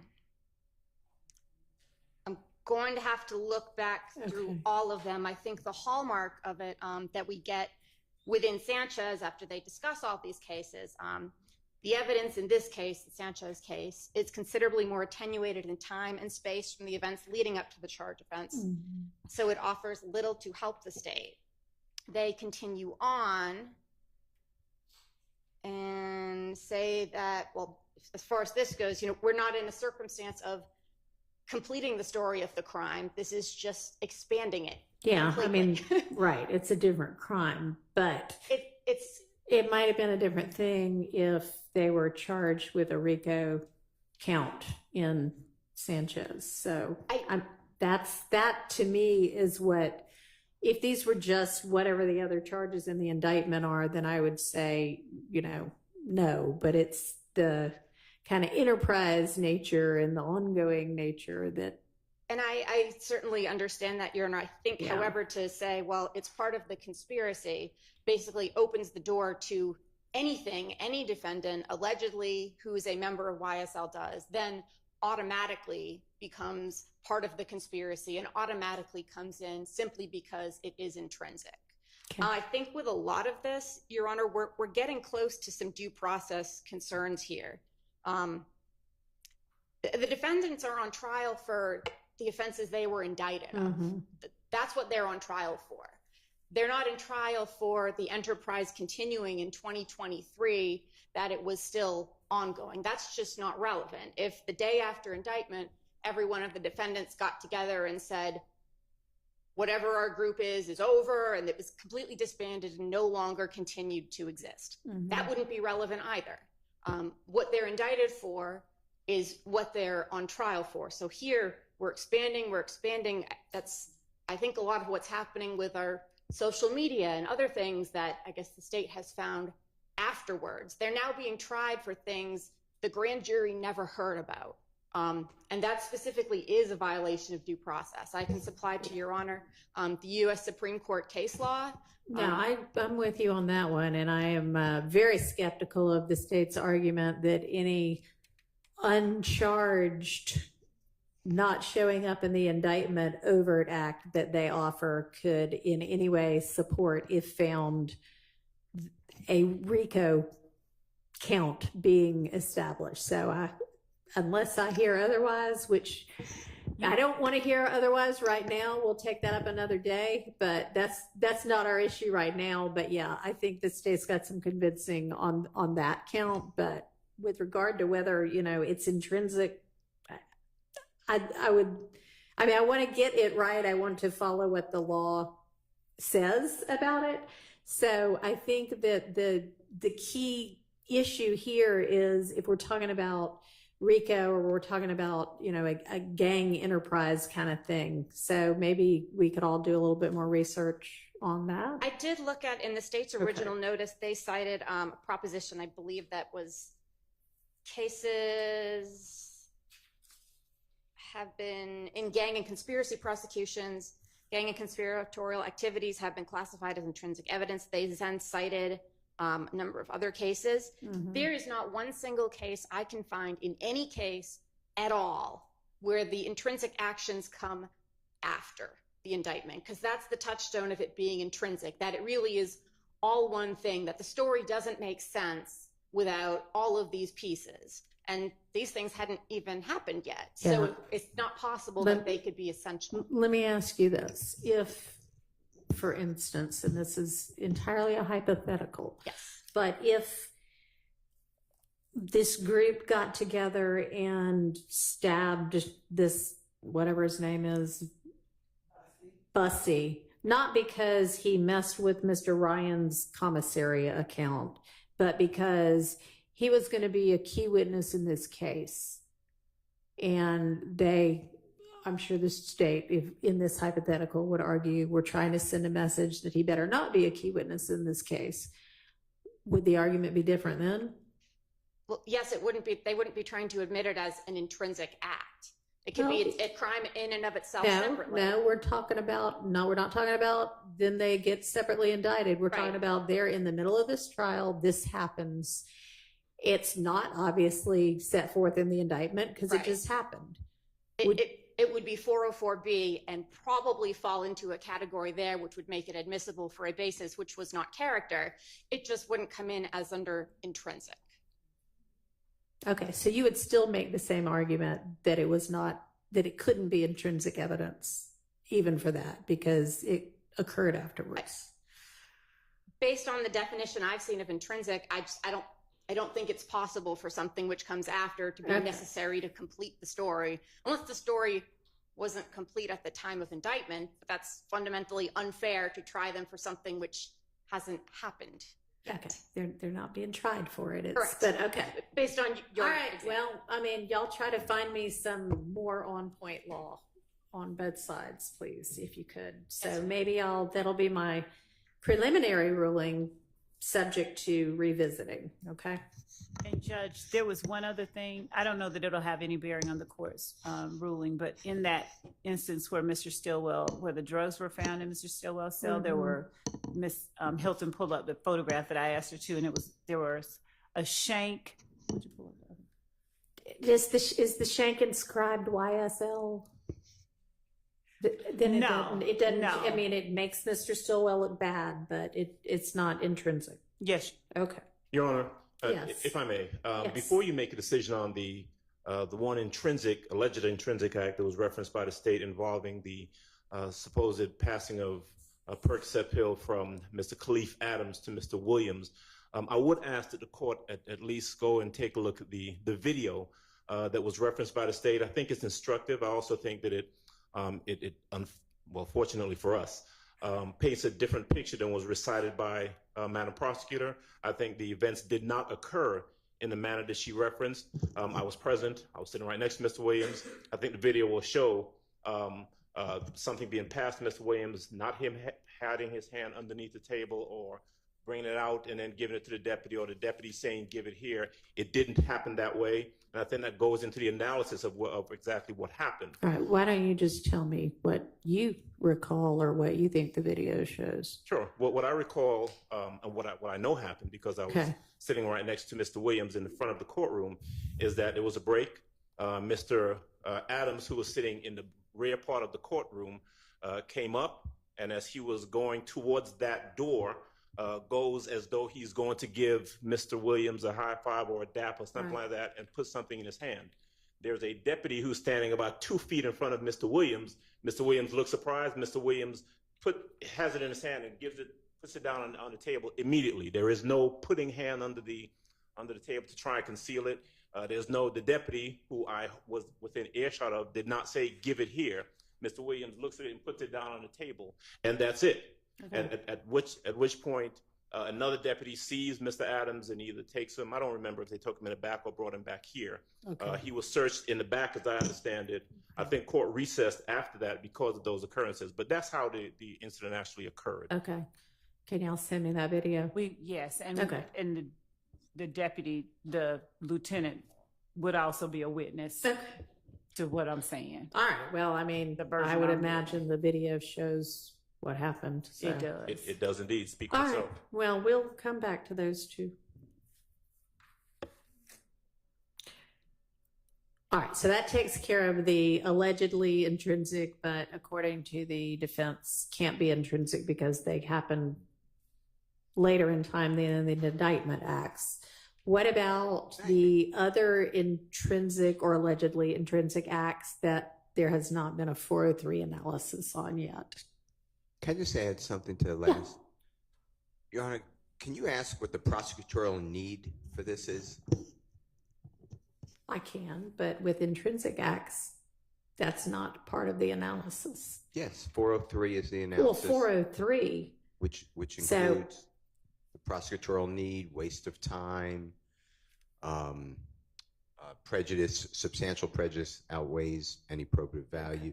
But to me, this is a big case. It's been going on a long time, and now intrinsic acts. So yes, I don't know how much the state needs to prove that Mr. Williams was knowingly or unknowingly given an alleged item. I'm not so sure the crime lab came back, but I can't answer for that. Has the crime lab come back? That may be true. I don't know. I don't remember. Okay. All right. So we now have a 403 argument or objection. So, Your Honor, I think that the court had it right regarding the need to analyze, looking at the prosecutorial need. If it's a 404B act, then that would be a situation where we would be looking at the prosecutorial need, but it's not. We're alleging that it's an intrinsic act. And looking at 403, Your Honor, the analysis is it substantially more prejudicial than probative? And it's simply not, is our position.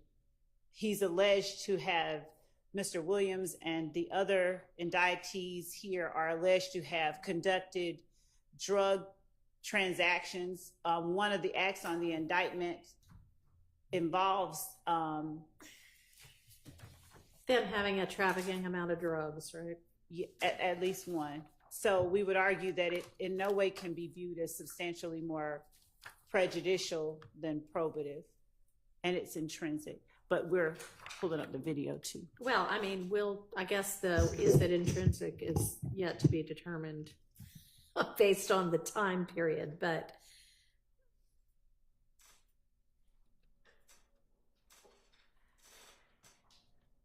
Your Honor, this is not really my argument, but I have got to weigh in here on this issue. Yeah, thank you. I'll get my 5 minutes in. The 403 analysis is not limited, as you know, to is it more prejudicial than probative. As Mr. Steele said, you also have undue delay and waste of time, and those are factors as well that I'm not surprised that the state ignores, because they seem to have no concern for delay or waste of time. So those are factors that the court should consider as well, Your Honor. All right. Thank you. Okay, well, I will give y'all a couple of days to, if you can find more on point law, provide that. And if not, I'll just have to go on what we've got and make a decision. I'll take a look at the case that got cited and the cases within that, and then if need be, do the 403 analysis. I may not get to that, but okay. So that's those. What about the other intrinsic acts that 403 hasn't been done on yet? Do y'all just, is there a list? And is it? And I can't, let me see who, I'm not sure quite who filed that one. Or maybe Mr. Shart just told me there are some that the 403 hasn't been done on yet. From the November 6, 2023 filing, but I don't know which of those. And some of them have already been, so Judge Glanville made an initial ruling on one day on 1 through 3. And then throughout the trial,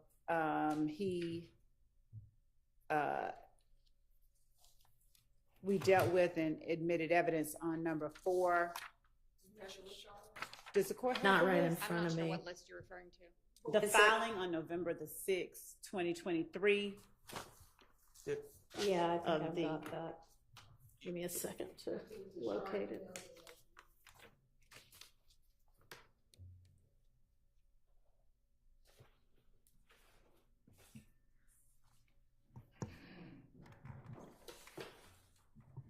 Okay, yep, I've got it. So, Your Honor, my recollection is that we began discussions on this one day a long time ago. Okay. And I agree with the state that they have presented evidence on some of these incidents, some of these acts. Your Honor is saying that we haven't done a 403 analysis. I don't believe Only we've done. because y'all, that's what I thought you had said to me. Okay, if I said that, I believe I misspoke. I don't believe we've done really any analysis on this list. Okay. Meaning, I don't believe, speaking for the people on this side of the room, I don't believe that we are conceding that they're intrinsic. All right, so we may need to, starting with number 5, look at all of them. Well, Your Honor, I thought we were going by the state's July 31st witness list. So that would not encompass all of these things on here. That witness list went through by what offenses it was set to prove or this acts. one? Yes. So I was relying on the witness list when filing motions in limine of what they actually intend to prove. I thought that was the whole purpose of. Well, Judge, I'm not sure if Ms. Abbas, we filed this November the 6th of 2023, and I know she wasn't here at that time, but we this is the argument I think that Mr. Shart made. This is the one that he sent out with his objections. This is the filing, so this is the one that we're addressing. Okay. Well, I mean, if for instance, you don't intend to use, 20 through 30 anymore, tell us that. If you still think you intend to use every one of them, tell us that. A lot of them have already been completed, and there have been testimony. There's already been testimony on a lot of them. Okay. So can you tell me right now? Yes. Which that's true for? Number 4, the 5/12/2013 aggravated assault and home invasion. Yeah, I mean, I've got it right in front of me. So if you just want to say number 4, that's fine. Number 4, number 5. And you said a ruling had already been made on 1, 2, and 3? Yes. Okay. We didn't admit them, but they were. Okay, so we did not admit evidence of 1, 2, and 3. All that we did was address them initially. We didn't admit evidence, and we don't intend to. But those are the only 3 that were addressed initially. And you don't intend to, so you're not intending to introduce those 3. Right. Okay. Well, then we'll cross 1 through 3 off the list. Okay, 4 has already been admitted, 5 you said has already been admitted. Right. Now what? Also, as it relates to 7 is one of the overt acts listed. The reason that we included it here is that Shannon Stillwell's name was not in the indictment itself. Okay. On that overt act. The same as to number 8. What? I said the same as to number 8. Okay, so those are listed, those acts are listed as overt acts, but Mr. Stillwell is not listed in the indictment when you're talking about the overt acts. Okay. Correct. All right. What about 6? 6, actually,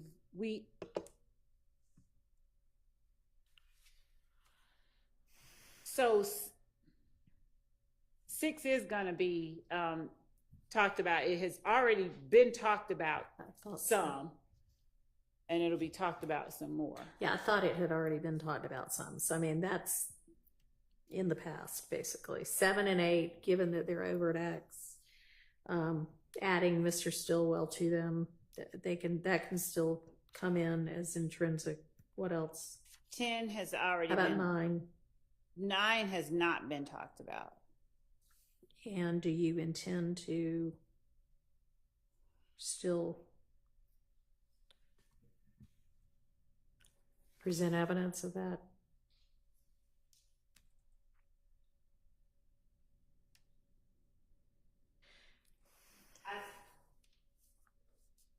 I mean, you do at some point need to streamline your case. So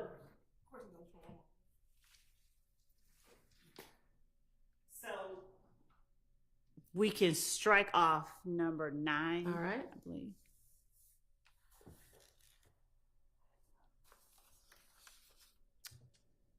Ten and 11 have already been alluded to, and in fact, 11 has been discussed by the witness who's currently on the stand. So those are already in. Yes. And I think that the court at first asked me to tell the court which ones that we had Well, already. you know what? Why don't we just walk through them the way we're doing now? Because you might decide on some other ones that you don't need those. All right. So Hill Street there will be testimony given on that through Detective Dennis. Okay. And his he already involved in talked that. about it. Ms. Hilton Okay. has reminded So me. that's already in also. Okay. Number 13, a witness has already talked about. Okay. Mr. Copeland on the stand. Number 14 has already been testified about. Okay. We've taken off number 15. Okay. Number 16 has already been testified about. Number 17 has we've already presented evidence on. Okay. Number 18, we've already presented evidence on. Number 19, we intend to present evidence on. All right. And tell me, is that like part of the gang rivalry leading up to Mr. Thomas's? I mean, I'm just looking at the date for that. Or why is that intrinsic? Why is that a part of the whole story? Already. We've talked about it, or y'all have talked about it. She's right. We did. I'm not aware. The aggravated assault at Trestle Tree on the 8th. What case is that? The aggravated assault at Confederate Court. I'm aware of that, but through Detective Dennis, I believe that when he gave, I'll have to go back and make sure, looking at our at the flip chart that we made while he was on the stand. Okay. But would this be part of the back and forth that y'all assert led up to? It was part of the shootings that they went back after the murder of Donovan Thomas and found out about. So that when we say back and forth that led up to it, they started investigating those shootings after the murder of Donovan Thomas. Okay. And this was one of the ones that. And this is a shooting of whom by whom? at Trestle Tree, which would have been Ifgang territory, we allege by YSL members. Okay, and what evidence do you have of that? We did. Okay. So, and just so that Mr. Sharp has that, it's for 150080094. We've already put the CAD report and the 911 call in. Okay. Okay, well, that pretty much sounds like that's in then. Well, I don't agree. I mean, what's I think obvious right now is I've been very involved in this case. I don't know what this January 8th shooting is. I'm asking Miss Love. She doesn't know. So I'm trying to figure out how anyone could argue, if no one even knows what it is, how it's so intrinsic to this case. Yeah, I don't know if she doesn't know what it is. Well, period, I mean, I keep asking. she just doesn't know right now what it was. So who is alleged to have done this? So, or is this just a general, we, the gang experts, found out about this and we think this was a part of it? It's so, okay. Is there going to be more besides what's already been testified to? Okay. No. So it's already in. Okay. Okay. Number, what number? 20. We have already heard testimony on this one. And that's all we're going to hear as to that? Okay. Yes. And we've already heard testimony on 21. All right. And 22.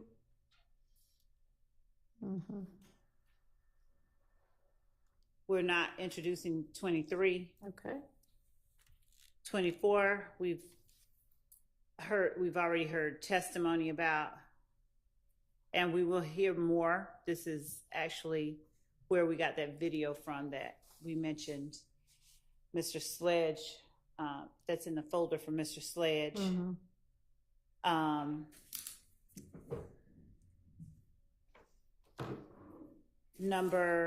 So, hang on. What else is going to come? I mean, great if the video happened to be from there, but what else is going to come in about this ag assault criminal damage? Well, Mr. Antrevia Smith is one of the witnesses that we've listed, and her testimony. That's a victim? Yes, that's whose house it was. All right. Okay.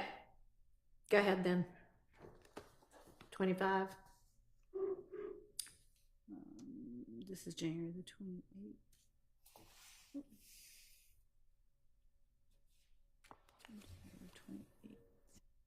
I thought we'd already introduced that. Kendrick's possession of firearm on January 28th.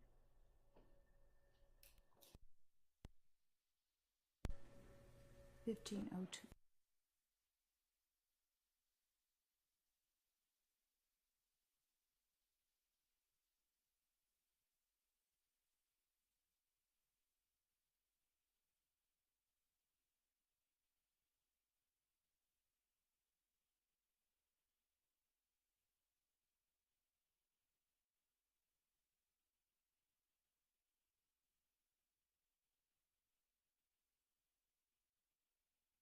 Back to 25, 24. Okay.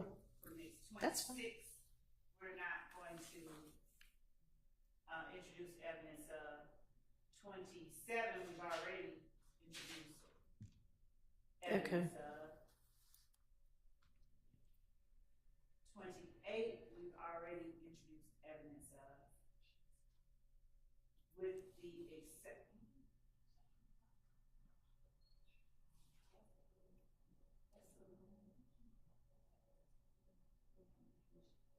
So 28, Ms. Hilton is reminding me that with the exception of Shannon Stillwell's involvement in the Little Wayne bus shooting, it has come in, but it was added here because Shannon Stillwell's name was not on the overt. All right, that's fine. 29 is coming up. The shooting at Club Crucial preceded the shooting at Adele Drive and Drew Drive, and that's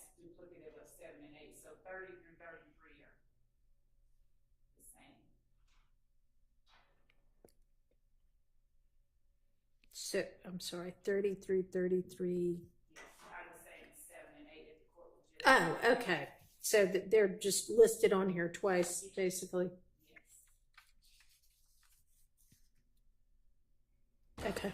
34 is already. So I can just cross off 30 through 33, right? Because we've already covered them. Okay.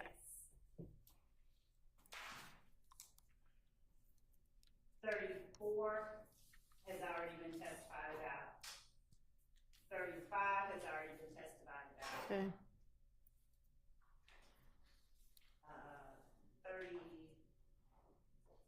36, we don't, well, actually,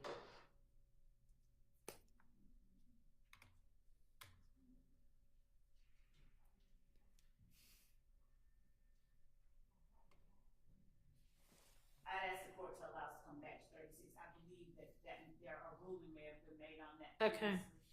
At first state, Right. I want to check and make sure that. 37's already been testified about. 38's already been testified about.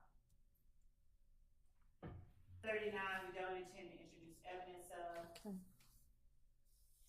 40, we do intend to introduce evidence of. Okay. That seems pretty intrinsic.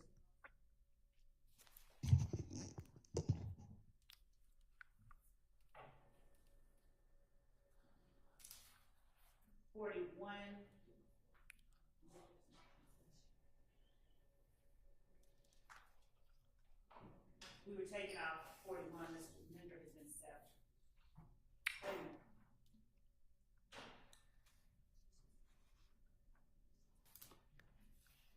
Oh, Judge, I apologize. Yeah. As far as 39 comes in, I was thinking of another incident. 39 is coming in. That is what led to the arrest by of Mr. Kendrick and Mr. Arnold with the firearms that Mr. Kendrick entered a guilty plea to that involved his plea colloquy that we spoke about earlier.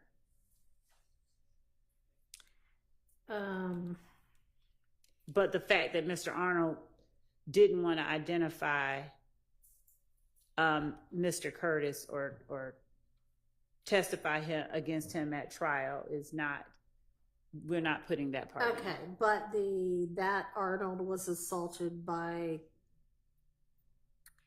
Mark that Davis. you want to have come in. Is that what you're saying? Yes. That is what led up to the arrest of Mr. Kendrick and Mr. Arnold. They went to retaliate.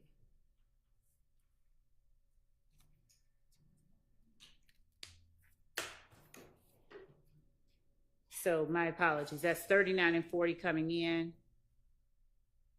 41 being taken out. 42, we don't intend to introduce evidence of 42. Okay. 43, we do intend. 43 is coming in.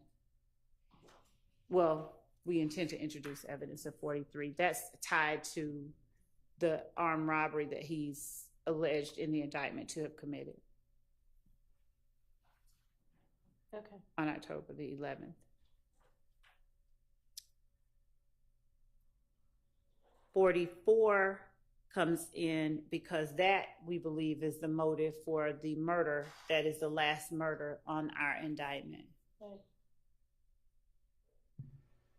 45, similarly, is tied to the Shamel Drinks murder. So we would argue and would ask that that be allowed to come in.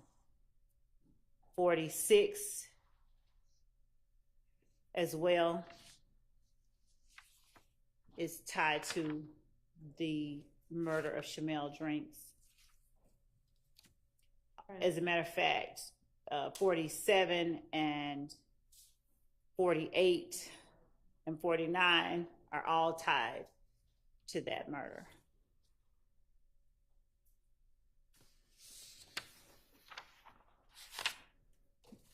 So the ones that we've listed as intrinsic that the court has heard us talk about, for the most part, 90% of them, I think, are part and parcel of acts that have been alleged in the indictment that just didn't include certain aspects that are now listed on this supplement. All right. Yeah, I mean, there's not a whole lot. Well, what about 50 and 51? Those are the ones that we just talked about. Okay.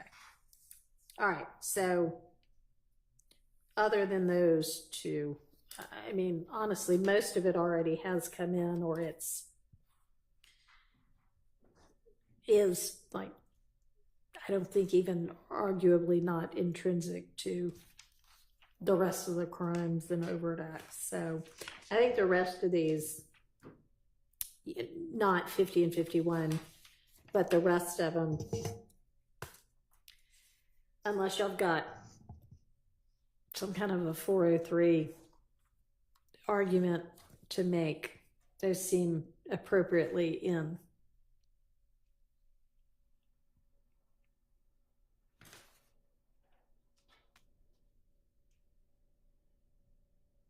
Okay, so sounds like that settles that, other than those two subsequent acts.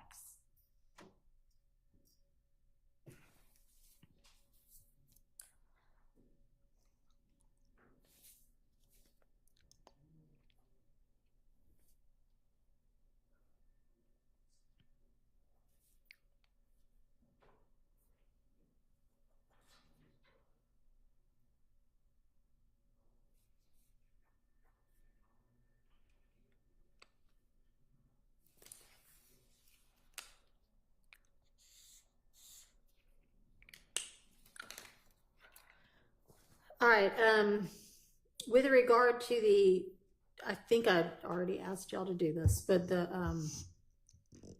Bruton portions of Mr. Kendrick's statement, y'all are gonna try to get together on that, or have y'all already done that?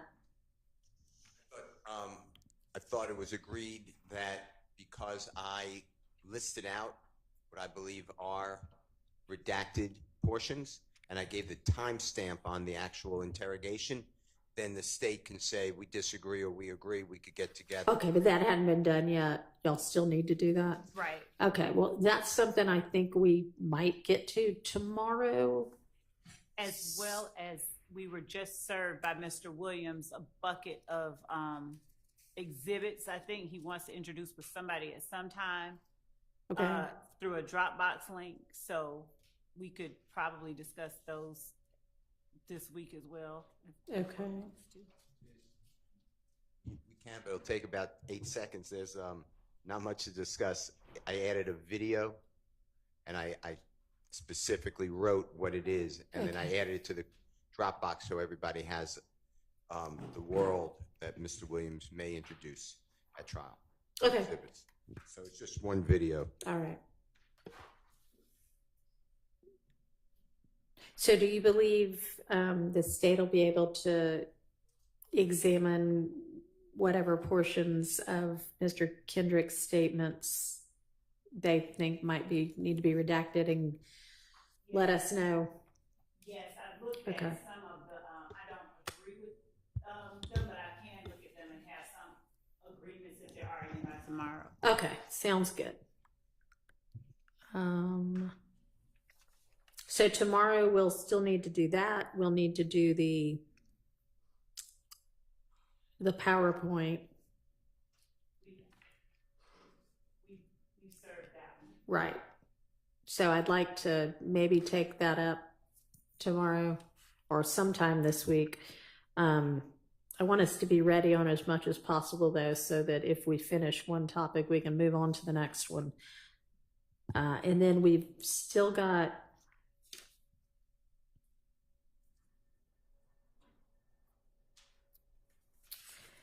I guess after those two, we just keep moving through the evidence that are in the first 60 witnesses and, figure out any kind of rulings that can be made ahead of time as to those.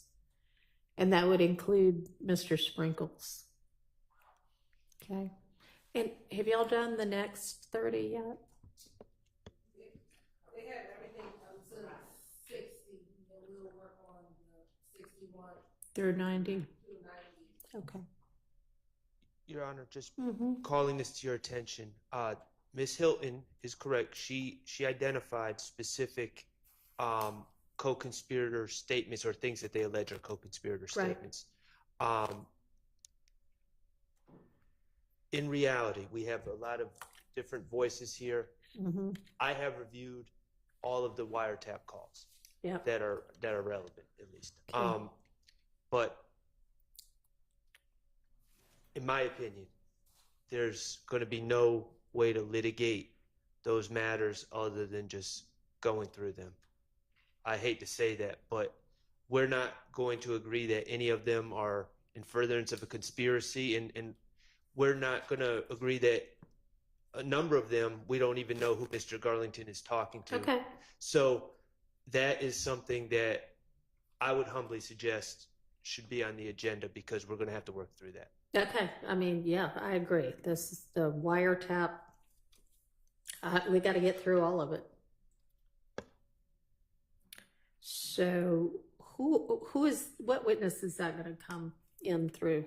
Your Honor, that's going to come a little later in the trial. We'll do Investigator Viverito. So this will be probably towards the end when we're talking about the Shamel Drinks murder. Viverito? Yes, Your Honor. Okay. Well, if we get through, I mean, it's a big chunk of stuff we have to do outside of the presence of the jury.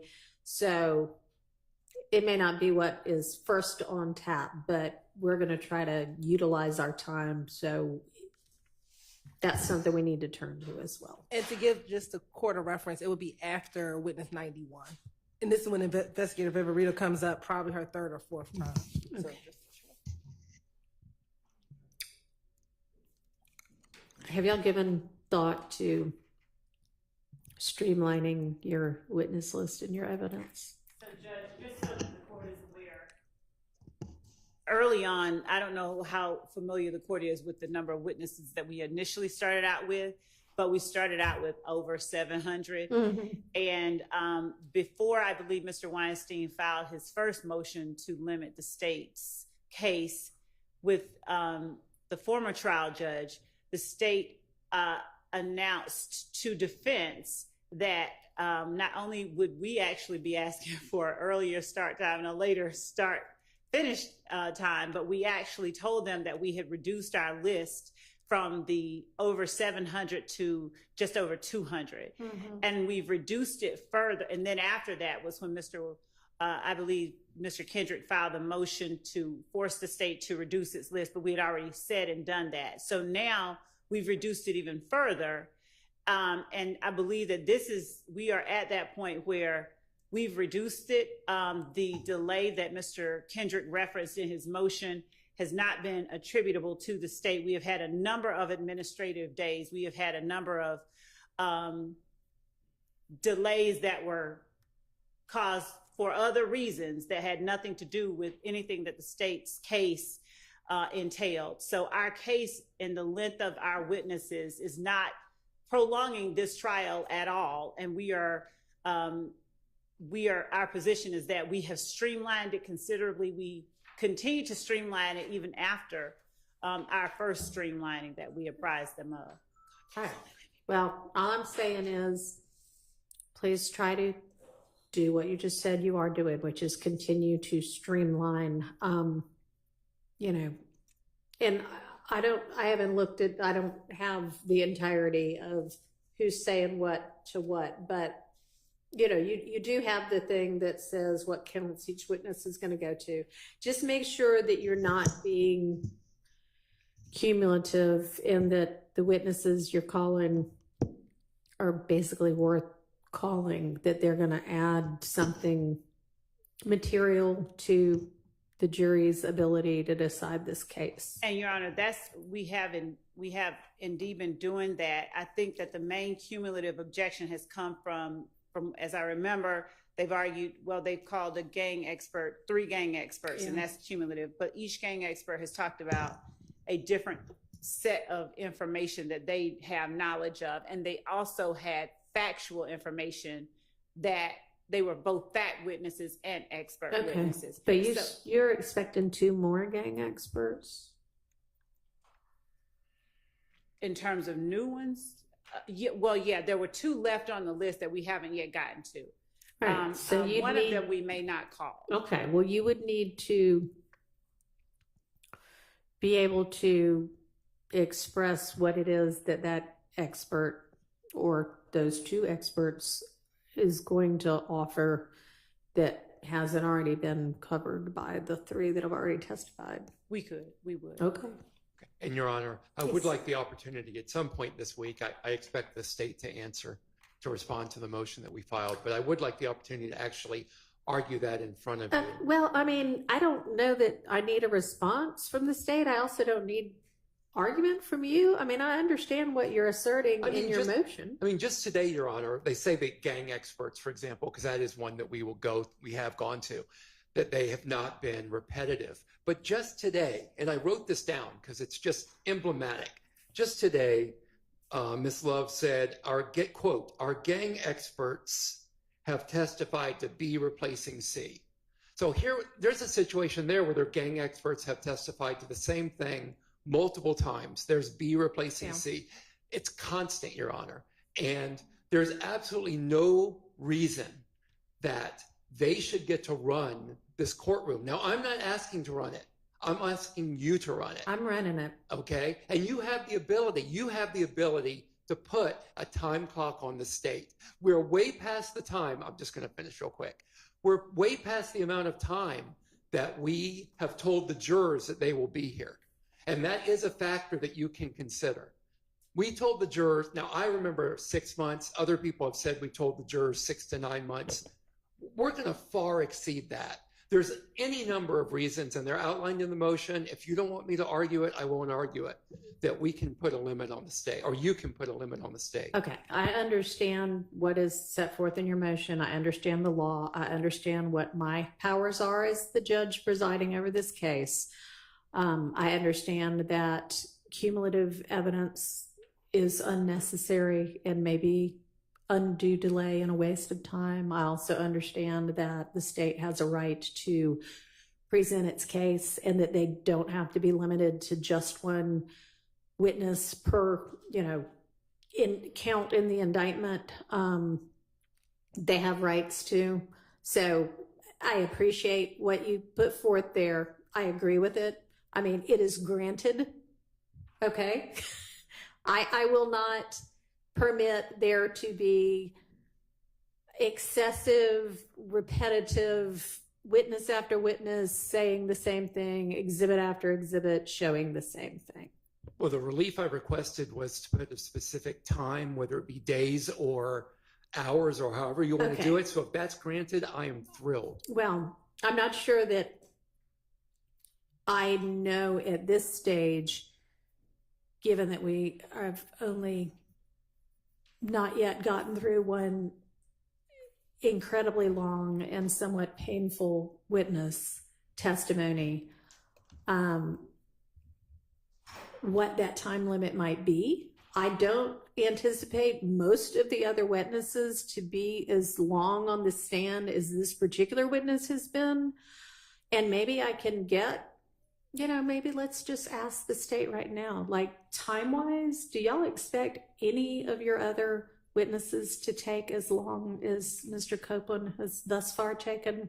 No, we didn't expect him to take them. But Your Honor, this is not the only witness that has I taken cannot do anything about what happened before I was the judge. I appreciate that. I just can't. And I'm not asking you to. All I'm saying is that the state's saying that they don't expect other witnesses to take this long. There have been repeated witnesses that have taken weeks. Okay, well. And I mean, let me drill down a little bit more. Okay. So are there any other witnesses that are going to have video interviews that are anywhere as near as this witness? No. And for any witnesses that have taken more than a few days, there have been breaks, there have been pauses that have caused us to have to take that witness over a period of time longer than we ever anticipated. And I hope we don't continue to have sound issues, but nobody can do anything about that, although I'm trying to at least get us a reasonable backup, which should have already been in place anyway. But all right, so I'm going to need an answer as to why there needs to be any other gang expert at all in some amount of detail. And y'all have the witness list, just like, you have the state's witness list. So if there's somebody else like the two extra gang experts that you all looking at the list and knowing the case backwards and forwards think, the person who's going to say this, somebody else already testified to all of these same things, then you'll bring it to my attention and we can go through and get answers as to whether those people or those witnesses or those exhibits are cumulative. But I can't know at this point in time. I haven't been in this case long enough yet to see what's reasonable for, a witness to take. Okay. So I'll be back in a few weeks asking again, Your Honor. Okay. All right. So I think there aren't any other short things. I'm happy to stay here another hour if y'all would like to. Nobody else wants to. This wasn't even a full day, y'all. Can I inquire? Yes. The item that's I think the computer with the headphones on it, is that going to be in front of the jury? So No, that's a ridiculous place for it to be right now. If we end up having to use it at all, and I appreciate the state, bringing it as a potential fail-safe. I think we're going to try, while you're doing your oral argument tomorrow morning, somebody is going to come in here and see whether they can even have this be the backup. But it would, as I understand it, we wouldn't be using the video. We would just be using it for its audio output. So it would, and it would be up against the wall. Against the wall, yeah. Right. That's where we had it initially. Like we don't even need the video part, right? Not necessarily, but it would be showing the zoom. It would just all be the same thing that's on every other screen. The jury doesn't need to watch that screen. They can watch the screen they already have available. So we can slide that entirely up against this back wall that is where it's out of the way and not, blocking anybody's view. That's exactly the way. But we would potentially use it for sound if our sound system continues to go on the fritz. IT tells me they think they have come up with a solution. I don't know whether they have or not. I also don't know how long it's going to take them to implement said solution. So I have asked them to have something else ready. This may be part of it, but yeah, okay. I'm reading an email that just got sent to me by the head of IT about it. Anyway, we'll try to get all of that addressed. Okay, so we will convene Sergeant Ingram on the scheduling. I had said 12. Is that doable, or is 12:30 just a better? Okay, so let's all plan to convene at 12:30 tomorrow. So when y'all show up at 12:30, it'll actually be the right time. And we'll see you then. Be ready to work on and have objections and responses ready for what we've just talked about. Okay, that's all I wanted to know. All right, so we're adjourned for the day.